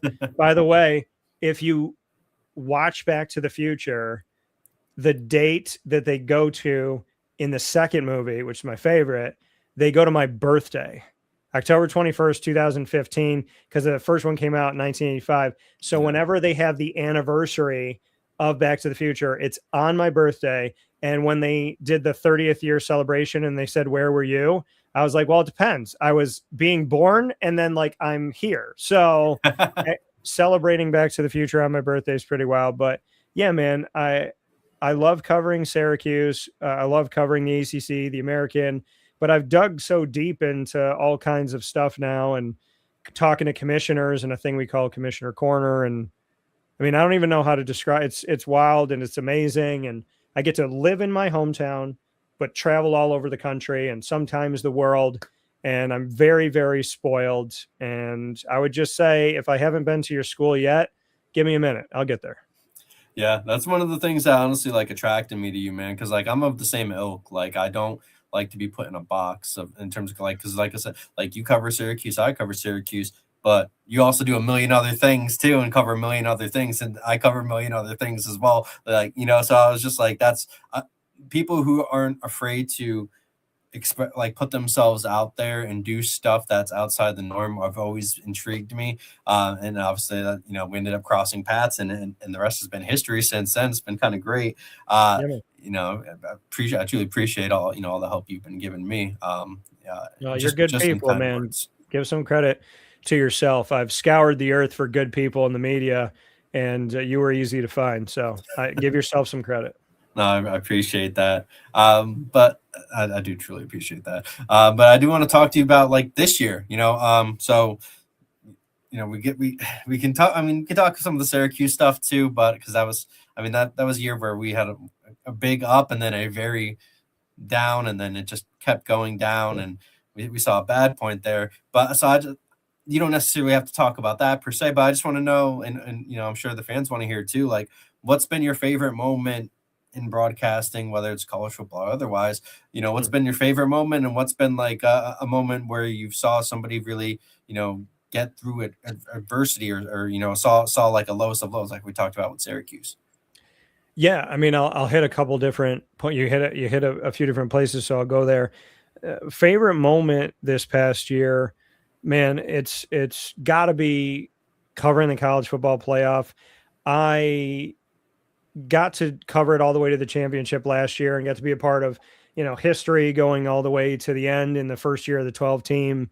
And, you know, I built relationships with bowls like the Cotton Bowl and the Peach Bowl, and, you know, gotten to go to other places over the years. And so I really appreciate them, and, you know, the Gary Stokens and Scotty Rogers and Matt Garveys and of the world. And yeah, I mean, last year I applied for the college football playoff national championship and I got it. And I woke up on a Sunday, I looked at my phone, I smiled, and I went back to bed. Like, and then then you get to like wake up again and be like, wait, did I dream that? And then, cause I'm a big kid. And then this year I applied to all the stuff for the CFP in the first round and quarter and the semi and all that. And I got to do the quarters and the semi, and I applied for the national championship early. Like I caught it earlier this year, and I applied and I heard back early, and I was in my mom's house, which was my grandma's house growing up, my G mama that I talk about all the time. I was about to go on the air and I got the email, and I jumped up and down like a child and I screamed and I was like, Ma, I was like, I'm doing it again. So like, yeah, I mean, that was really cool. And Miami, shout out to the JW Marriott Marquis. I don't think I'll ever be able to stay anywhere else. I kind of want to have the technology of Ant-Man, and I want to go up to the building and throw that disc against it, make it small, put it in my pocket, and then bring that hotel everywhere I go. So I can just like, you know, take it out of my pocket, put it on a plot of land, make it big again, and then just be in the JW Marriott Marquis everywhere. But which is such a shameless plug, and they should really do business. They should do business with me, because I'd be such a great partner to you. It was ridiculous. I went into my room and I called my mom, my dad, and I called some other people, and I was like, I think I called Isaac, and I was like, dude, I can run laps in my room. Like it was crazy. And I'm the type of guy where like you could put me like if I'm around people that I love or I'm doing something that I love or both, you could put me in a box on the side of the highway and I'm going to be totally fine. And so I didn't expect any of it. And I went upstairs and I felt like that scene in Elf where he first goes through the revolving door and he's just screaming the whole time. That's what I did in my room for like an hour. And yeah, so yeah, so that whole experience, that food was so fantastic. And I FaceTimed this gentleman, Thomas. I FaceTimed him at night when I finished eating, and I went and laid out on a lounge under the stars on the roof of this pool on the 19th floor in Miami. And I was like, dude, this is, and I think I said it, I was like, dude, this is insane. I said it multiple times. Yeah. But it looked crazy. It was so great. But yeah, no, I mean, God is great. And he brought me to places I never thought I would go. And the CFP is probably my favorite memory, which was last year into this year. And God got me healthy. I was sick on the road. And I didn't even know if I was going to be able to get out of bed to go to the Cotton Bowl. I was already in Texas. And he somehow levitated me, got me out of bed, got me there. And, you know, I did my thing. And I will tell this to people all the time. I could be sicker than a dog. I could be on my last leg, just feeling awful, need some sleep. But when it comes to doing what I love and loving what I do, God will give me all the energy that I need and then some to do my job. And then he'll be like, okay, now go back to bed. And I don't know how he does it. So I would say the playoff. I would say meeting you at the ACC kickoff because you're good people and you gave me a very nice compliment. And that's how I met you. You walked up to me and said, hey man, I just wanted to introduce myself and say that I really appreciate your questions. And that was very big of you and kind of you. And I never expect anyone to say those things, especially in the media. And I don't live for compliments and I don't expect them ever.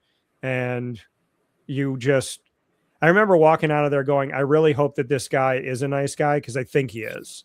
Yeah. And you are, and you've backed it up tremendously. So yeah, that was fun. Being in Charlotte and having the American and the ACC be in the same city. So I didn't have to get on a plane and see, because here's me. I have 31 teams between the two schools. And Thomas knows this, and hopefully you all know this by now. If there's 31 schools or 46 or 82, I want them all because I like to work hard and I like to build relationships. So when I have to get on a flight and I'm like, no matter what I do, I'm going to miss these 5 schools. I don't like it. And I think about it. So the fact that I could leave one and then walk behind that building, literally to the other building and not miss a beat was really cool. So I think the American and the ACC, out of respect for Thomas and I, should stay in the same city at all times. Doesn't have to be Charlotte, but it could be. I love Charlotte. And great city. Yeah. So that was fun. I would say, man, my memories. Syracuse football, hanging out with Dan Villari and my guy Enrique Cruz. One of my favorite moments from Syracuse football this past year that has nothing to do with a game is Will Nixon and I talking about Spider-Man. And I told him that I was in The Amazing Spider-Man 2 as an extra and that I actually made it in the movie. And I went to do an interview with Malachi James and Will Nixon was in the Ensley Center in the practice facility on the side wall. And I walked up to Malachi and he goes, bro, you know who you're about to talk to? And Malachi looks at him. He goes, that guy was in Spider-Man. And Malachi looks at him and he goes, Spider-Man, dude. And I was just like, that was such a cool and fun moment. And I love Will Nixon. And that's freaking great. He's like the coolest cat. And I really hope he makes it in the NFL. I know he will. And so shout out to Will. And no, man, I don't know. There's been so many great moments. I love hanging out with my dog when I'm at home, and I miss her like crazy when I'm gone. So, anything with her. But yeah, if it's sports related, meeting you, ACC and American in the same city, college football playoff, and this really cool thing where I got to end last season in the college football playoff national championship in Atlanta. And then I got to start the next season in the kickoff game in Atlanta at the Aflac. And a year ahead of time, I was like, if God allows this to happen and I get these blessings, I will actually get to make this really cool bookend history. And I got to do it. And I'm grateful. And Miami, I've been to so many parts of Florida, but I think I'm in love with you. And and I just feel that we should become closer friends. South Beach. And yeah, I mean, I don't know, man. My life is crazy wild in a great way. And I get to do all these. I got to broadcast. I forgot this. Last year I got to broadcast my show live from Italy. Oh, it's sick. I broadcasted from Rome on the balcony of my hotel. And I would I wouldn't go to bed in Italy. I kept going out. There was like these really cool saloon double doors, and my bed was next to the window, and I just kept going out on the balcony, and I thought I was slick, and my dad slept heavy. And then one day he was like, well, not all of us stay up till 3 a.m. talking on the phone and like, out there and hanging out he's like, not all of us go sit on balconies, but I broadcasted live from Rome, and I broadcasted live from Capri in the water, sitting on a rock with a screensaver surrounding me. And then I climbed a mountain in Maddaloni, which is where my dad's family grew up, right outside of Naples. And I didn't expect to do this. I climbed a mountain to the Stations of the Cross, following Jesus's path to the cross. Narrow is the path to heaven. Butterflies led me up and down the mountain. I got to the top. I realized my prayers had been answered. I cried. Then I did a video when I was going toward the bottom because you couldn't talk at the top, which kind of felt like you were in heaven. And then I went to Tortora, Italy, that has the same name as me, and I broadcasted from the beach of Tortora. So I don't, like, every bit of these 40 plus years, God has outrageously blessed me, and I could cry thinking about it. But now that I've like said it out loud, I don't even like, I went to Italy. I broadcasted in Italy. I was there with my dad. I got to see where my family grew up. I walked the path of Jesus to the cross. I saw the resurrection of him there. I got to be at the top of this mountain. I went to a place that has the same name as my family. I was at the CFP. Like, I genuinely am fighting back tears right now because I deserve none of it, but I sure as heck am grateful. And I work really, really hard. And, man, God could be the only one that believes in me, and I would have the world as my oyster. And he's just, man, he has knocked down every wall. So shout out to God. That's my favorite memory, is that God literally does not ever not walk with me. So yeah, no, absolutely. A long-winded answer, but there's like a lot of things to be grateful for. I'm like, oh, is this your show, Thomas? I think I just talked for 42 minutes. No, dude, you're good, brother. You're good. No, I think it's all well earned, man. Like you bust your tail like no. Like, I've not seen as many people, and this is like completely genuine. Like, I have not seen, I could count maybe on one hand how many people I've seen work as hard as you do, in terms of not just your broadcasting, but going out of your way to like meet people, going out of your way to be present for, games, people, interviews, whatever it may be. You have a schedule that you stick to consistently, which is, I mean, I have trouble doing that, obviously. That was something we got to witness firsthand together, is my poor scheduling at times. That's not a defect that you have. Like, you really bust your tail. And that's why, like, all the work that you do and the opportunities that you have, like, that is earned, man. Like, you put your work in for that. And I think people actually being able to hear it too, because normally we don't get to talk too much about that on the show. It's usually either Syracuse or some, just college football stuff.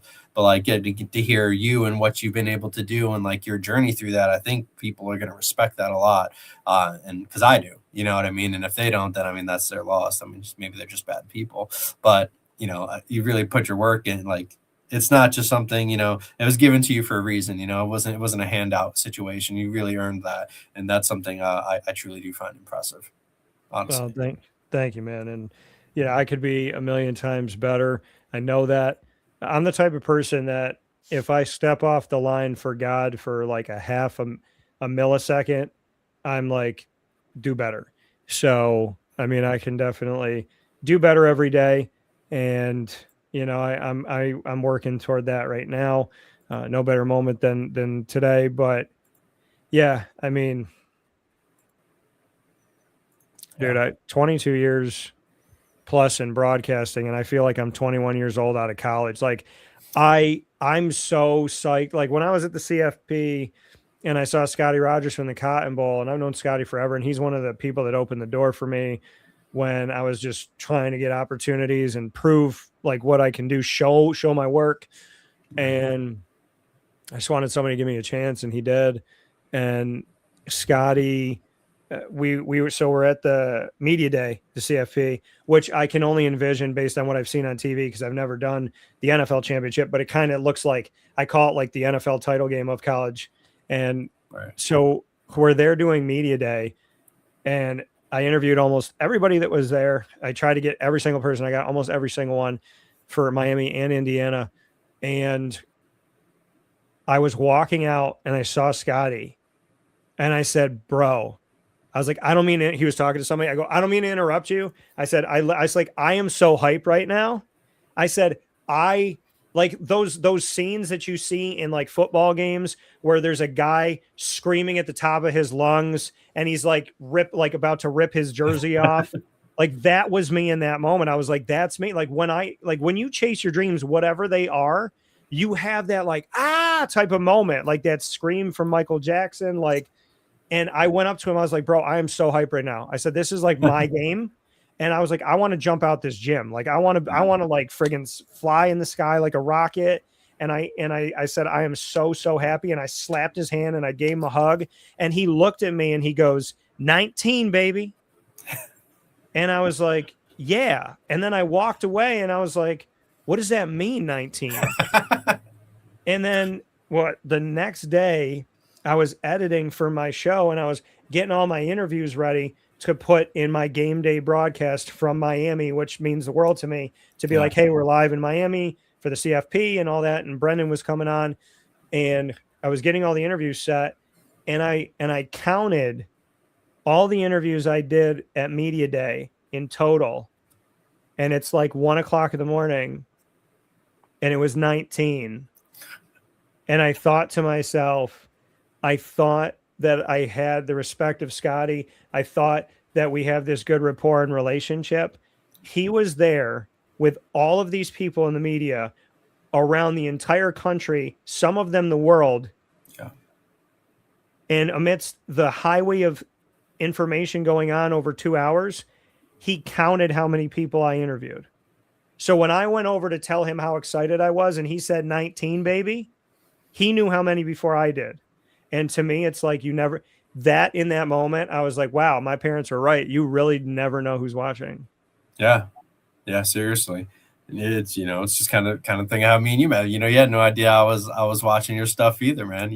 They didn't expect it. And I feel like that's the cool thing. And I've been fortunate enough to have people like that as well. So it's just like, for all the BS, I guess I'll say, in terms of like, because, I mean, let's be honest, we know there's a bunch of media people who are not like that in the slightest. For all of those people, there are always like that sliver of hope where you're just like, hey, well, this person's, a good person. They care about, they may not care about me like completely, but like they care about what I'm doing. They know I'm making a difference in one way. And I feel like that's just something that makes you feel good. It makes you feel it's like a proof of concept, like, hey, like what I'm doing is making a difference, whether I know it or not. And I feel like that's freaking awesome. I really do. Well, and the thing is, like, while we're saying this, and I tell people this all the time, like, I don't believe in coincidences. I just Nope. broke bread with Isaiah Morris, and I said, man, God incidences is what I call them. And so you're saying what you're saying right now. And while you're saying it, this thing popped up on my computer that said, I promise you, you'll never regret having pure intentions and a beautiful heart. All good things come back tenfold. And I tell myself that all the time when I'm like, why this, why that? I'm always like, I have a pure heart and good intentions. I have a pure heart and good intentions. Just keep doing that. And it'll all work out, Dan. Like God's got it. Like he's in the details. He sees it. So I think it's crazy that we're talking about all this stuff and gratefulness to God. And then you said what you said. And then there's the thing about pure heart and good intentions that for some reason just popped up on my computer. Yeah. I don't believe in coincidences either, brother. So I'm glad we're on that page. I guess on a bad, also, Shane was supposed to be here by now. I don't know what Shane's doing. Shane, if you're listening, I'll tell you what Shane's doing.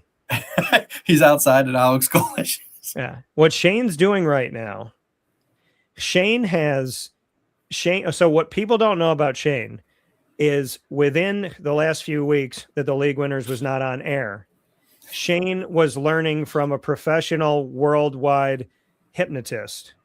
And he took different pieces of this class from this hypnotist so that he could little by little send messages directly or indirectly to Alex Golesh via social media and guerrilla marketing, Clipper magazine stuff to his house that eventually will lead to Alex Golesh becoming best friends with Shane Barrett through this hypnosis. So, I mean, for those of you that don't know, Shane has gone to great lengths. And Alex, all I'll tell you now is there's no message on X that is safe.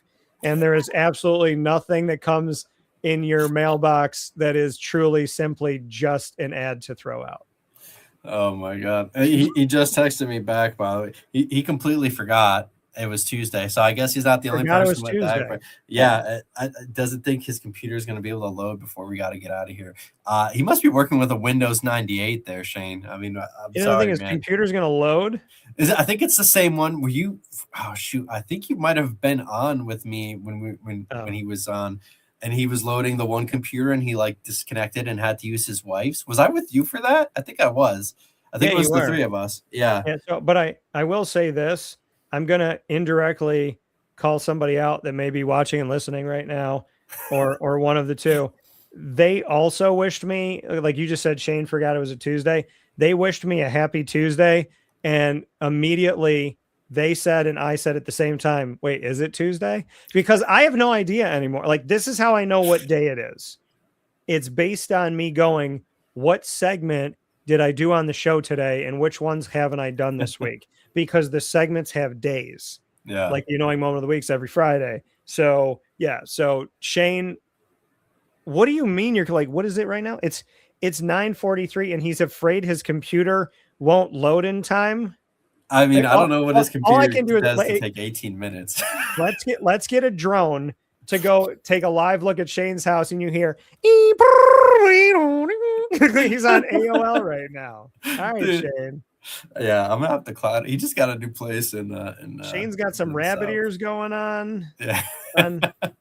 He's got the old like what is it, the old hanger that he's got on the TV for his TV. You know, he doesn't know. So he told you he doesn't know if his computer will load in time. Yeah. So basically what Shane did is what women and men do in dating is they come up with the lamest excuses to say, I don't want to talk to you. Yeah. He's the one who was like, hey, we're doing the show tonight, right? And I'm like, yeah. Like, how, like, this was a couple days ago now, obviously, but like, you were doing the show, right? He's like, I'm like, yeah. He's like, is Dan coming on? I'm like, yeah. We're like, okay, let's do it. Let me tell you this right now. You can't to me. Shane, if you're watching or listening or both, if you don't get on this show, I'm going to spend 12 minutes roasting you. Just uninterrupted. I'll do it. I just told him we're making fun of his computer right now. On the no, but listen, with all fairness, I'm a big fan of Shane Barrett, and that could be the truth, or it could be that I got the hypnotic mail as well. But I do like Shane. I think he's a nice guy, think he's a sweet human being. And I think that, I mean, here's the thing though. So you have a daughter, Shane has a wife and children. Yeah. So we all celebrate Valentine's Day in our own way. Like I got my dog and my parents like they'll always do something nice. I always get something for Lily. So what are you going to get your daughter for Valentine's Day? Dude, that's a good question, man. Because not like before she wasn't old enough to like, I guess, fully understand it. Because now she's like being able to like, she's going to be 3. You're walking by the card aisle going, she's only 3. I'm gonna save $5 again this year. Dude, like, cause the past couple of years, the past couple of years she didn't remember anything, but now she's like catching on. We're showing her, kids always like the repetition of movies and stuff, but like we're showing her new movies and she's like hyper focused on them. So I'm like, she's getting aware. She's getting that awareness. Yeah. She sits down at her own little kitty. She has her own little kid table. She sits down on that for all of her meals and stuff. Like she's little Miss Adult now. So she's I got to think of something. I am going to get her a card. I know that much, but I don't know. I don't know if I'll. Shoot, that's tough. Well, here's the thing though. This is an important question. I asked this question today. What is your favorite candy that's not chocolate? And then what's your favorite candy that is chocolate? Oh, shoot. Not chocolate. Yeah. Oof. I like peach rings, but I probably would go Swedish Fish. Okay. I'm a Swedish Fish guy. Do you know that somebody allegedly called the Swedish Fish Company and they were like, what is the flavor of the Swedish Fish? The red one. And they're like, what's the flavor of it? Because there's nothing on here that gives a flavor. They said that the person on the other end of the line for the company said the flavor is red. What? Yeah. Really? I think it's like raspberry something because there's definitely raspberry in it. There's something, yeah. I blame my dad for getting me into those. He used to always Swedish Fish is they're so good. Yeah, chocolate, man. Yeah, there's a lot of chocolate I like. Like I like Crunch bars. I like Raisinets too. Those are pretty good. I love Kit Kats. Everyone loves a Reese's, right? But I'll have to go it's kind of like a Crunch bar, but it's a crackle. It's like Nestle's version of a Crunch bar. I just found one in my house, and that was $100,000. But I do like crackle. I do like crackle. Shane says his computer is not that old, but it definitely acts like it. Nobody cares about your excuses, Shane. So, do you want to know my favorite candy? Yeah, actually, I do. Yeah. So, my favorite candy that's not chocolate. Oh boy, I'd probably have to say Sour Patch Kids. Oh, that's good too. Yeah. And I just love anything that's lime flavored. And I would play it off like I hated it. So like we'd be at the movie theater and somebody they're like, oh my gosh, this whole box is lime. There's like 13 of them. They're like, I'm going to throw it out. I go, no. And they're like, why? And I said, don't throw it out. And then you don't want to let them know how much you like it because then they're going to bargain with you. Like, give me something for this. But I'm just trying to keep, I'm doing the bargain of give it to me instead of throwing it in the trash. You the favor. Yeah. Like I'm doing you a favor by stomaching this stuff. And then when they finally hand it over to me and it's in my possession, the Italian in me is like, idiot. And so I'm just sitting there popping my lime. But I would say Sour Patch Kids. I like blue raspberry ones too. And my favorite chocolate related, I can't have Reese's in my house because I just love chocolate and peanut butter. And so I would say Reese's, Baby Ruth, which so many people have never had before, which is fine more for me. But so I would say Baby Ruth, Reese's, and I want to pick one more. Oh man, I want to pick one more. I would say, what do I usually have in the house? There's another one I'm forgetting. What am I forgetting? Is it like a candy bar or is it like a morsel, I guess? Oh, idiot. So the one that I put in the refrigerator, yeah, don't you like that? Just self-deprivation. But no, like I put Twix. This show's gonna Twix. go on. Twix in the refrigerator. Yes. You have to put a Twix in the refrigerator. Listen, I want to find the woman of my dreams and I want to get married and have a family. But if God goes, you can either date a bunch of crazy women until you die trying to find the right one, or you can have Twix in your fridge. I will take the Twix in my fridge, but the goal in my life is to find the woman that loves me that puts the Twix in the fridge for me. Yes, that is low key. Like that is the hack if you're eating a Twix. I do the same thing with what are they called? Flips, the chocolate covered carrots. Oh yeah, or carrots, pretzels. It does. Yeah, I don't know why I was thinking about carrots. Maybe I've been watching a little too much Winnie the Pooh and Rabbit. Yeah, dude. My daughter is obsessed with Tigger. She's obsessed with the show called this movie called Dog Man too. It's I don't know if you know what Captain Underpants is, the old kids comic book from back in the day. It's from the same guy, and it's like this cop and this dog, and they get into like an explosion, and the nurse is like, well, the dog's body is no good and the cop's head's no good, so we're gonna turn him into Dog Man. And it's like a walking golden retriever. The premise is stupid, but like my daughter is obsessed with it because the dog looks like one of my mother's golden retrievers, and she loves the little cat. She has little Petey. His name's Little Petey. It's a cat named Petey. He wants a sidekick, so he clones himself. I mean, spoilers. So he clones himself, and he has like a little baby, and he calls it Little Petey, and she has a little, stuffed animal of Little Petey, and she likes to throw him up in the air and count while she does it, and she's obsessed with that one. Yeah, I don't even know what I got on talking about. No, I like that.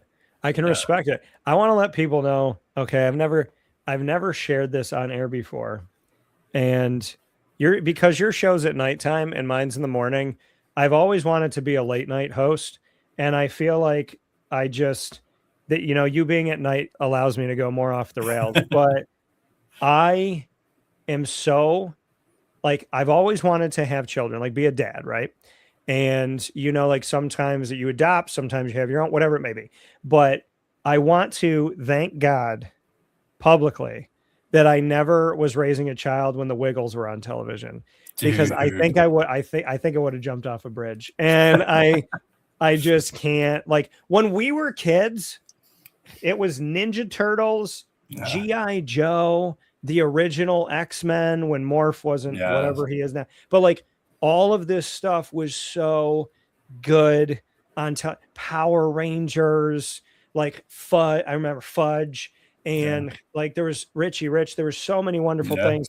And now within the Teletubbies and the Wiggles have just made me sad. I really don't see a time where I sit with God and he looks at me and I go, so the Wiggles and the Teletubbies, I can never see a time where he doesn't lean down, look at me and go, I didn't make those. There's no way. God's like, yeah, no, that wasn't me. That was, I stepped away for a minute, and, I mean, we all feel that way, right? Though we all feel like God made all these people, and then he like turned his back, and the devil just threw a batch in the oven. And those are the people that we drive on the road with all the time. And those are the people that put their directional on to go left, and then they drive 17 miles and eventually turn right from the left lane. Like those people, I don't know. Like, I'm like, God, how did these people get here? Like how, and I mean, like, we all feel that way about some people that are out there in this universe. You just say why? And listen, we're all loved, and we're all children of God, and we all matter. It doesn't mean that we can't joke about I can't tell you how many times I drive and I have to look at the person that's driving the way they're driving around me. I have to slow down, and I have to look them in the face and go, do you know that you're behind the car right now? I drove by a car. I swear the guy was sleeping. Like I don't know what, and I have crazy stories. Like people laugh about Kevin Hart and Dane Cook and all that, let me tell you something. My ex-girlfriends gave me those stories before Dane and Kevin. Like before I knew Kevin existed, I'm going to tell you a story. You're not going to believe me, but I'm going to share it. And I know that I got people like listening to your show right now, and I don't know what they're going to think, but this is the God's honest truth. This is the truth, okay? So Kevin Hart made a joke a few years back that he was driving his car. He was fighting with his girlfriend, and she started punching him and slapping him while he was driving. And he was like, "What are you doing?" Like, "I'm driving the car." And he's like, if something happens to me from what you're doing to me, like if you obstruct me, then we're going to die. And he said she would grab the wheel and say, "Kill us both." A million years before Kevin Hart like came out mainstream, I was in college. I dated this girl. I was driving home from Scranton, went to school at Marywood University, and it's 2 hours, almost a direct line up to Syracuse. And I was so tired, and I fell asleep while I was driving. And she was in the car in the passenger seat. She did not wake me up. What? So I woke up with my face stuck to the wheel. I had drool coming down my face. Oh no. I pulled I was still holding the wheel. I pulled my face off and it like unscraped itself. I pull myself off. I look at her. I look around. There's fog everywhere. There wasn't fog when I was awake. I can't tell if we're airborne, if we're on the road, if we're on a hill, if we're on a main road. I look at her. I go, "Was I asleep?" She doesn't say anything. And I'm delirious because, like, you know, when you just wake up. Yeah, yeah. And I look back at her and I go, "For real, though?" Like I said, "Did I just fall asleep?" And she looks at me and I was like, "Why didn't you wake me up?" And she goes, "I don't care if I die." And I was like, What? "Well, I care if I die." And so my thought in that moment was like, if you don't care about you, like, let me care about me. I'll kill your side. And then all these years later, Kevin Hart makes the joke about the girl saying, "Kill us both." And he goes, no, kill your side. I want to live. And I was like, Kev, just so Kevin Hart knows, him and I have at times lived a very similar life of women that were okay if we died. So, dude, that's insane. I was asleep. I was asleep for like 2 minutes. Yeah, no, that's actually insane. So when people say God doesn't exist, he had me on the road. I was fully on the road. I was on the right side of the road. I think I was like, I don't even know where I was or how I was, but yeah, she didn't wake me up because she was mad at me and we were in a fight. So she decided that because she was pissed at me in the moment, we could both die. Better for you to both just die. Yeah, to die. That's insane. I mean, that logic is something, I guess I'll say. But I've been not in that situation specifically, but I've been in similar situations regarding my past endeavors. Tell your stories. Tell them all. Crazies. Don't say their names. Just tell the stories. Listen, there's like everyone has crazy stories, and if you say you don't, you're lying. And like we all have crazy stories, and they're really hilarious after you don't die. And like the ones that I have are so wild and insane and funny. They're funny now. Like I've turned them into comedy, but I mean, life is so many things. And I go through like my rogues gallery of my past. And when people talk to me now, they're like, you know, when's the last time you had a relationship? I'm like, not really anything in 4 years. And when I say that, it sounds like such a long time to people, but I'm like, it's not for lack of effort. It's for the fact that if you've tried to date in today's America and you've met a person that doesn't resemble the Joker, Bane from Batman, the Riddler, the people from The Hills Have Eyes. Like, okay, by the way, there are filters on dating apps and on social media that will take a person that looks like The Hills Have Eyes and turn them into J-Lo. Like the guy from the Goonies, like they look like the guy from the Goonies, and they pop on that thing.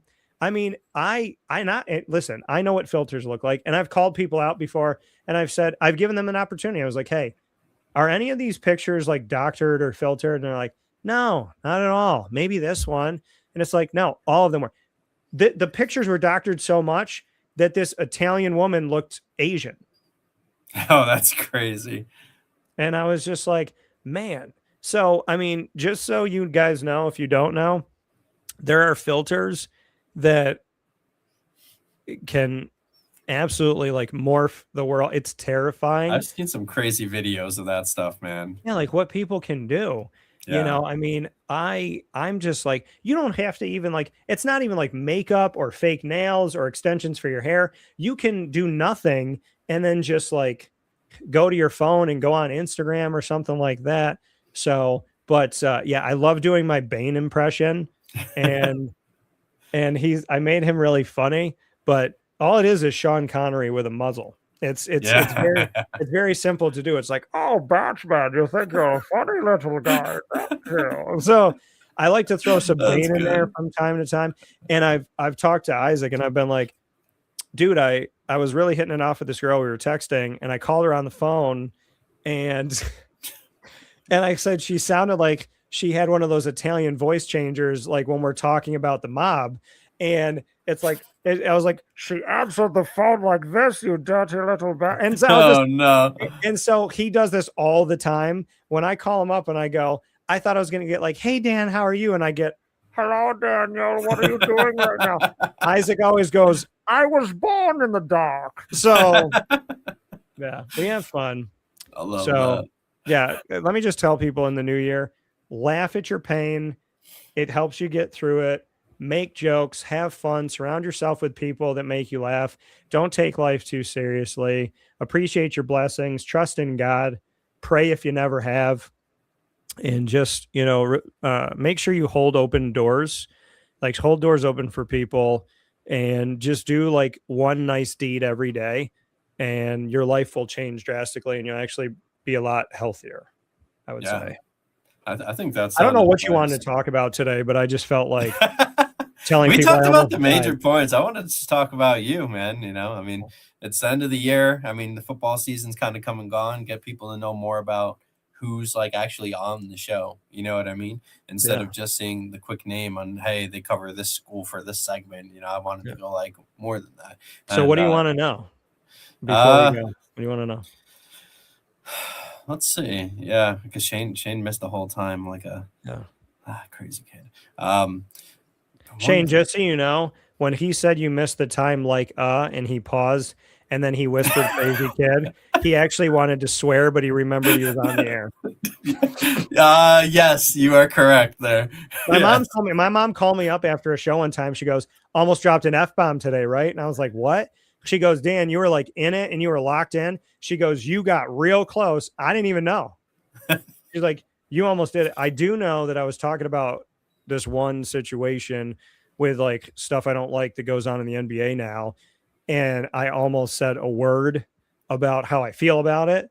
Yeah. And I pulled but I knew I almost went there because I don't. Yeah. But what do you want to know before we go? I guess this would be something about people want to know. Like, what are your goals going forward? I mean, you've been able to accomplish a lot, especially not just in this past year, but throughout the course of your career. So, what are kind of your goals going into 2026? I would like college football to consider me as a commissioner. I'm someone who studied the game for many years, and I don't owe anybody anything. I'm not a politician that has to wear all of the emblems of those that I owe money to. So I actually, in all of my research and my predictions and a lot of the stuff I didn't want to come true that I feel like is, I have had so many conversations, and I really genuinely, no joke, would consider taking a role in the future of college football. And I absolutely would be honored to do that. And to be the commissioner of college football would be really, really cool, because I just feel like I would handle things a certain way, and I have a plan. So in the new year, thoughts of that. I think the CFP is going to change. I think if they go to 16, we might see the breaking of the FBS into 2 pieces. I think if it goes to 24, then it may stay together. And man, what do I want to do in the new year? I want to be healthier. I want to be smarter. I want to be better to God. I want to be a better father to my dog because I love Lily. That's my kid. I want to be a better friend. I want to be on time. And I want to do a lot of things with music and screenwriting that I've been talking about for a while. And then when it comes to my show and the aspirations with this, I want to continue to meet new people, build new partnerships, build new connections. We've always grown every year in my company and what I do. And so I would say to God, I am open to your challenges. I am excited. I have a lot of ideas, and I just ask that you direct me in the right path. And I'm looking forward to it. And just for the Winter Olympics to know, I'm a little bit offended and I feel slightly disrespected and overlooked that I am not a member of the Jamaican bobsled team. I just want to be clear. I love that.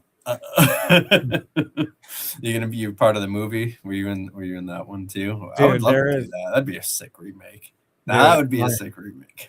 I will never forget, like Dougie Doug, who I love. Like, when he's talking to Yul Brynner, and Yul Brenner's bald and Dougie's got like the dreadlocks and stuff, and Yul Brynner goes, "How about I beat your butt?"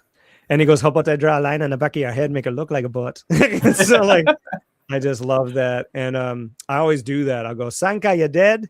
Come on." So, and then the other part of it is I see pride. I see power. I see a badass mother who don't take no crap from nobody. And and I will break into the random cool running song for no reason in front of people that didn't ask for it. We'll just all be hanging out, and I'll just, just to kind of gauge who your people are and who they're not. And I'll just, kind of, "Oh, people say, you can't believe Jamaica, we have a bobsled team." And then I pause. And then if nobody jumps in, I go, "We have the one Dearies and the one Junior, Yul Brynner and the call me Sanka. Hey." So yeah, just a good movie. And that's not my actual singing voice, so people don't get weird. But yeah, I want to be part of the Jamaican bobsled team, and I would like to either do curling or bobsled because I find them both very interesting. Yeah. And yeah, I would not do the Louvre or luge, however you say it. No, I wouldn't do that terrifying. one because like you're wearing like Lululemon leggings all over your body, and you're putting an ice skate in your posterior, and you're going down an ice chute for a bobsled, but you are the bobsled.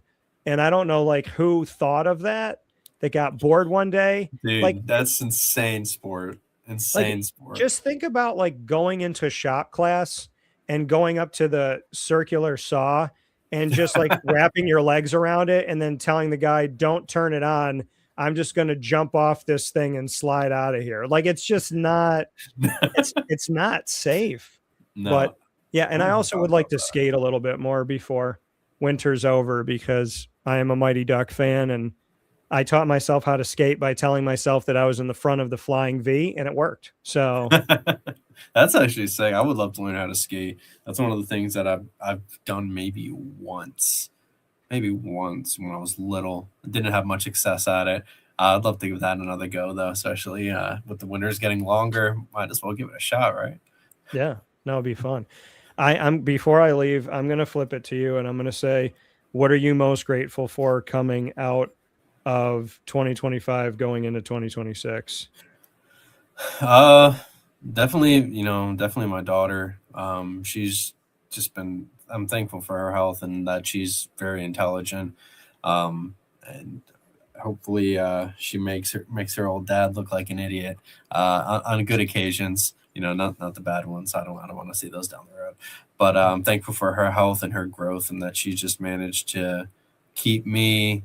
She makes me be a better person because want her to live with the same values that I live in, and I can't do that unless I'm reflecting those values myself to her to see. And then, business wise, I'm thankful. I'm thankful for everyone on the team who really put in a lot of work this year. We got to do a lot of stuff. We had a lot of goals that we wanted to do. We got to go to Oregon for the James Madison playoff game. That was really cool. And then we got the Army Navy game, which was really cool. And those were two things that I really wanted to do this year, and we got both of them.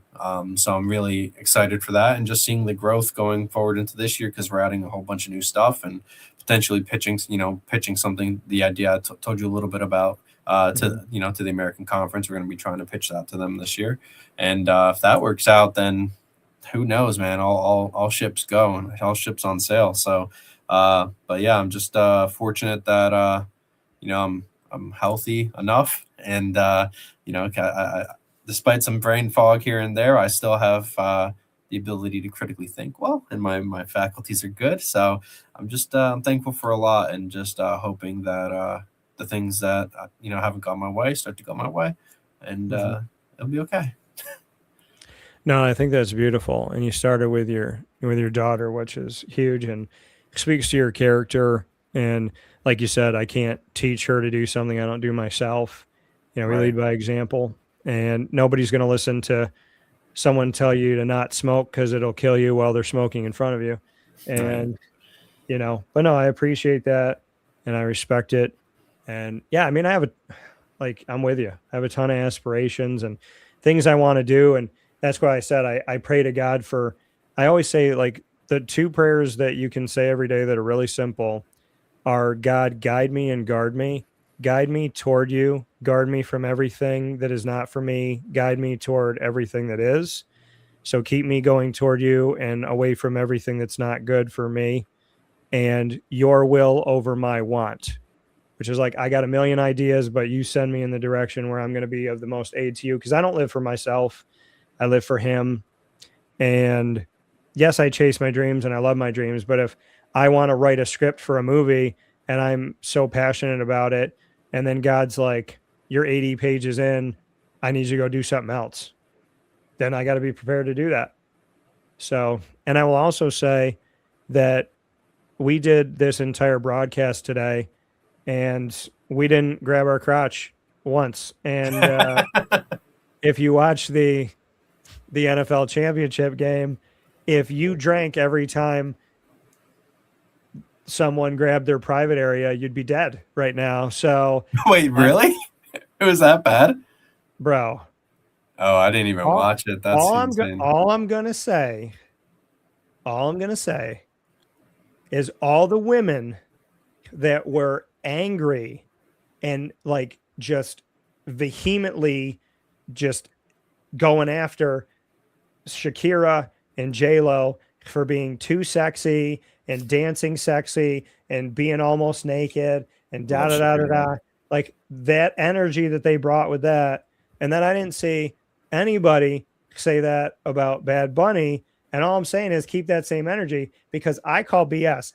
I think some women, yes, but I don't think all women were actually mad about, oh my gosh, my child saw it and it was too sexual, or else they'd be upset about Bad Bunny too. Right. I think what women were really mad about is when they were trying to talk to their husbands and their fiancés and their boyfriends, when they were watching Shakira and J-Lo, and they're like, hey, Bill, do you want some dinner? Bill, I'm talking to you, Bill. Hey, Bill. And right. And then like Bill turned around and looked at his wife and he went, That's what I think. Okay. Shakira, and by the way, nobody's going to stop me from Shakira is a multi-instrument dancing, singing. Shakira is incredible perfect performer. Yeah. And I give her a lot of respect and credit. And, I like some of Bad Bunny's music. I just will say I had the halftime show on. He grabbed it twice. I shut it off. I went back and he grabbed it. He like looked into the camera like he was like, oh, Dan's back. Do it again. And he grabbed it again. And I was like, oh, so I didn't miss anything. Like, I don't know how many times he did it when I was away, but I'm telling you, the second time it felt personal because he looked he looked at me and he did it. And I was like, man, we're both Hispanic. Have some respect for the culture, my guy. But yeah, so I'm not saying his music is bad, but if I wanted to see somebody grab themselves randomly and inappropriately, there's plenty of nightclubs we can go to. And I have no desire. By the way, again, people that got mad at Michael Jackson for doing it, before he grabbed it, he spun multiple times, touched his hat, went up on his toes, and then grabbed it, and then had like a musical note that he hit. So when you just grab it, but you don't spin first, you lose. You gotta have some theatrics with it, man. You can't just go grabbing the. All I'm saying is, if you're gonna grab it, be subtle and spin first. Like, think about this: if you're on your first date with a girl, and you're walking her to her car, and you just grab yourself, she's gonna call the cops and she's gonna pepper spray you. But if you walked her to the car and you spun around and you did a little like a neck shake, and then you did it, you might get a second date. You might, honestly. I mean, what do they call that? Aura now? Yeah, that's what they call it, aura. All I'm saying is, any man or woman that can spin 2 or 3 times without putting their foot down and can land. You know how many times I taught myself how to. Michael Jackson taught me how to dance. Like, I used to be in the living room at my grandma's house, and my whole thing is I can't spin once. I have to, at 40 years old now, I got to be able to spin 2 or 3 times. So I'll tell you this right now, gentlemen, if you feel the need to Bad Bunny, just make sure you spin first. Yeah, don't be a Bad Bunny. Because, I mean, how's a girl going to tell that story? You go on a date, she'd be like, oh, this guy grabbed himself. He's so weird, so gross. I was like, I was out of there. But how's a girl going to tell a story to her friends? But she's going to be like, you wouldn't even believe this. We were walking out of Starbucks, and he spun around 3 times on the ice. He grabbed his hat. He stopped and pointed his toes, and then he grabbed it, but he, like, looked over his shoulder, so I didn't even see it. Like, there's no woman that's going to be able to tell a story about a man being a pig if he spins first.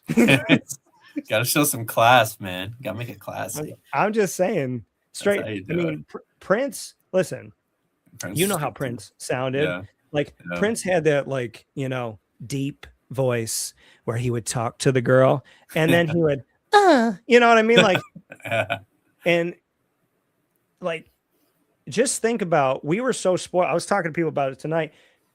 Prince, Michael Jackson, like, we were so spoiled growing up because people, you talk about them now and it's like they didn't even exist. Yeah, I know. And it's just crazy. Like, Whitney Houston, all these people. Like, I remember Aerosmith with Britney Spears and NSYNC, and when they all did the mashup together. By the way, when Justin Timberlake accidentally cough, when he accidentally pulled Janet Jackson's thing down, that was the one time I looked down to eat my pizza. That's hilarious. So I didn't get to see it. I just heard everybody's reaction. Yeah. But, I did not get to see it. So why I live in a universe where I missed Janet's slip, but I got to see Bad Bunny just go looking for, I don't know, the carrot that he was missing. So, like, it's, in some parallel universe, Dan Tortora saw Janet Jackson and missed Bad Bunny. And you know what? I wish I could high five that man. Hey, man, I got to see it. So I'm just, I didn't get to see the Bad Bunny one, so I'm thankful for that after hearing that. I've never been a huge Bad Bunny fan myself, though a lot of my friends like him, unfortunately. But then before I get you out of here, brother, I love talking to you, man. This has been fun. Before I get you out of here, though, let everyone know where they can find you on your social media and all your shows. Yeah. So you can, how do you go and segue to that? But yeah. So, dude, the conversation went so, we love how we started with football and got to Bad Bunny. I don't know where you wanted to go tonight, but you asked me my favorite part of Syracuse's football season, and I had to end with spin before you grab. So which is what I learned about the Syracuse football season. 0-8, so that's a long road, folks. Okay, if you want to know how I went from Syracuse football to where I am, go with me down October and November of this past season. But it was tough for all the guys, and I love them. So Wake Up Call Monday through Friday, 9 a.m. to 11 a.m. Eastern time. YouTube.com and Facebook.com, both /WakeUpCallDT. WakeUpCallDT.podbean.com. Over 2,000 shows, all in the Internet Radio Archive. Facebook is at Wake Up Call DT. X is at Call DT. Instagram is at WakeUpCall_DT. If you forgot it all, but you remember Wake Up Call, WakeUpCallDT.com. And I will unveil my all-new Sunday exclusively at Carvel DeWitt, which is named and themed to bring every person in this country back together. I'm really excited about it. It's my not so subtle way of saying, why can't we all just love each other? And the Sunday is very simple, but I hope you all go try it. It will officially be on sale this Friday, February 13th. And so I will be at Carvel DeWitt unveiling it. So I hope you guys will come out. That's freaking awesome, man. I want a Sunday named after me. That sounds like it'd be sick. Yeah, it's actually my low-key running for president. It's like one of my stages. So you got to start somewhere, man. Shit. I'm telling you. Okay, no, you're good. I don't know if I gave you anything you asked for tonight, because you wanted to talk about what we're grateful for, which I did. And then I talked about how an ex-girlfriend tried to let me die. And wait, would that be vehicular manslaughter if she's in the vehicle? I think so. I mean, if she lets it happen, there's some culpability there. That's all I'm saying. So, but yeah, I don't know if we went anywhere you wanted to go, but hey man, I just like riding the wave, brother. It's all good. I don't know what I want people to laugh tonight. I just want people to laugh through it here. And Bad Bunny, just know I hope the best for you. And I look forward to, I think, okay, here's my challenge for Bad Bunny in 2026. Duct tape your hands together and sing. Just straight to the mic. Duct tape your hands to the mic and sing, and I'm all about it. But no, it was then great. it would look kind of weird if he starts going there. Yeah. Listen, some people are just, they say that animals can't help themselves, but human beings as well. I don't know what's going on with this planet, but in 2026, let's do better. Let's not give a reason for women to pepper spray you. And let's learn more about Michael Jackson, and let's be kind and considerate. And let's be grateful that the Wiggles aren't on television anymore. Hey, amen to that, brother. I was never a Wiggles guy either. I hope they all found jobs. It just disturbed me. Like, if I was ever working for the FBI or the CIA and there was some cases that came across my desk, I would kind of look around the room and be like, yeah, I don't feel like we have to go through this whole thing. I think we know where we're at. So. Dude, yeah, I mean, shout out to the people who have to do that. But Dan, it's been a pleasure talking to you, man. Hopefully we can have you on next week. And if you ever need a spot guest, you got my number, brother. Appreciate you so much for coming on the show. It was great talking to you as always, even though Shane couldn't show up. Yeah, Shane, I had to talk about the halftime show because you didn't come on. So it's your fault, Shane. And by the way, now after this past Sunday, no one has grabbed themselves in public more than Bad Bunny, which set a new record for those of you playing the home game.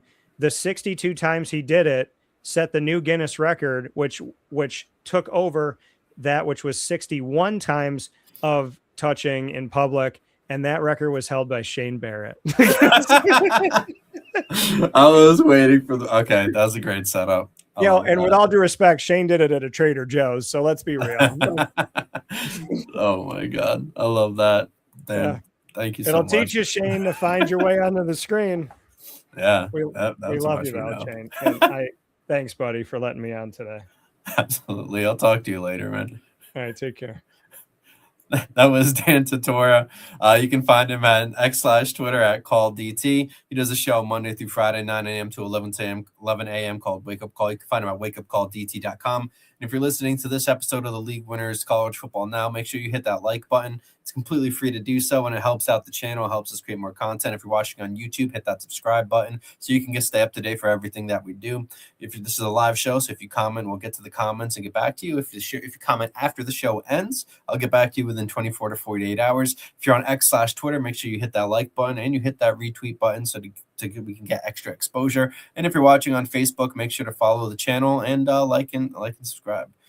This is Thomas Christopher of the League Winners. It's been a long episode. We're finally back in action. We got a lot of our old-time guests on that we normally have. I appreciate everybody listening and taking the time out, and I'll be back next week. Take care.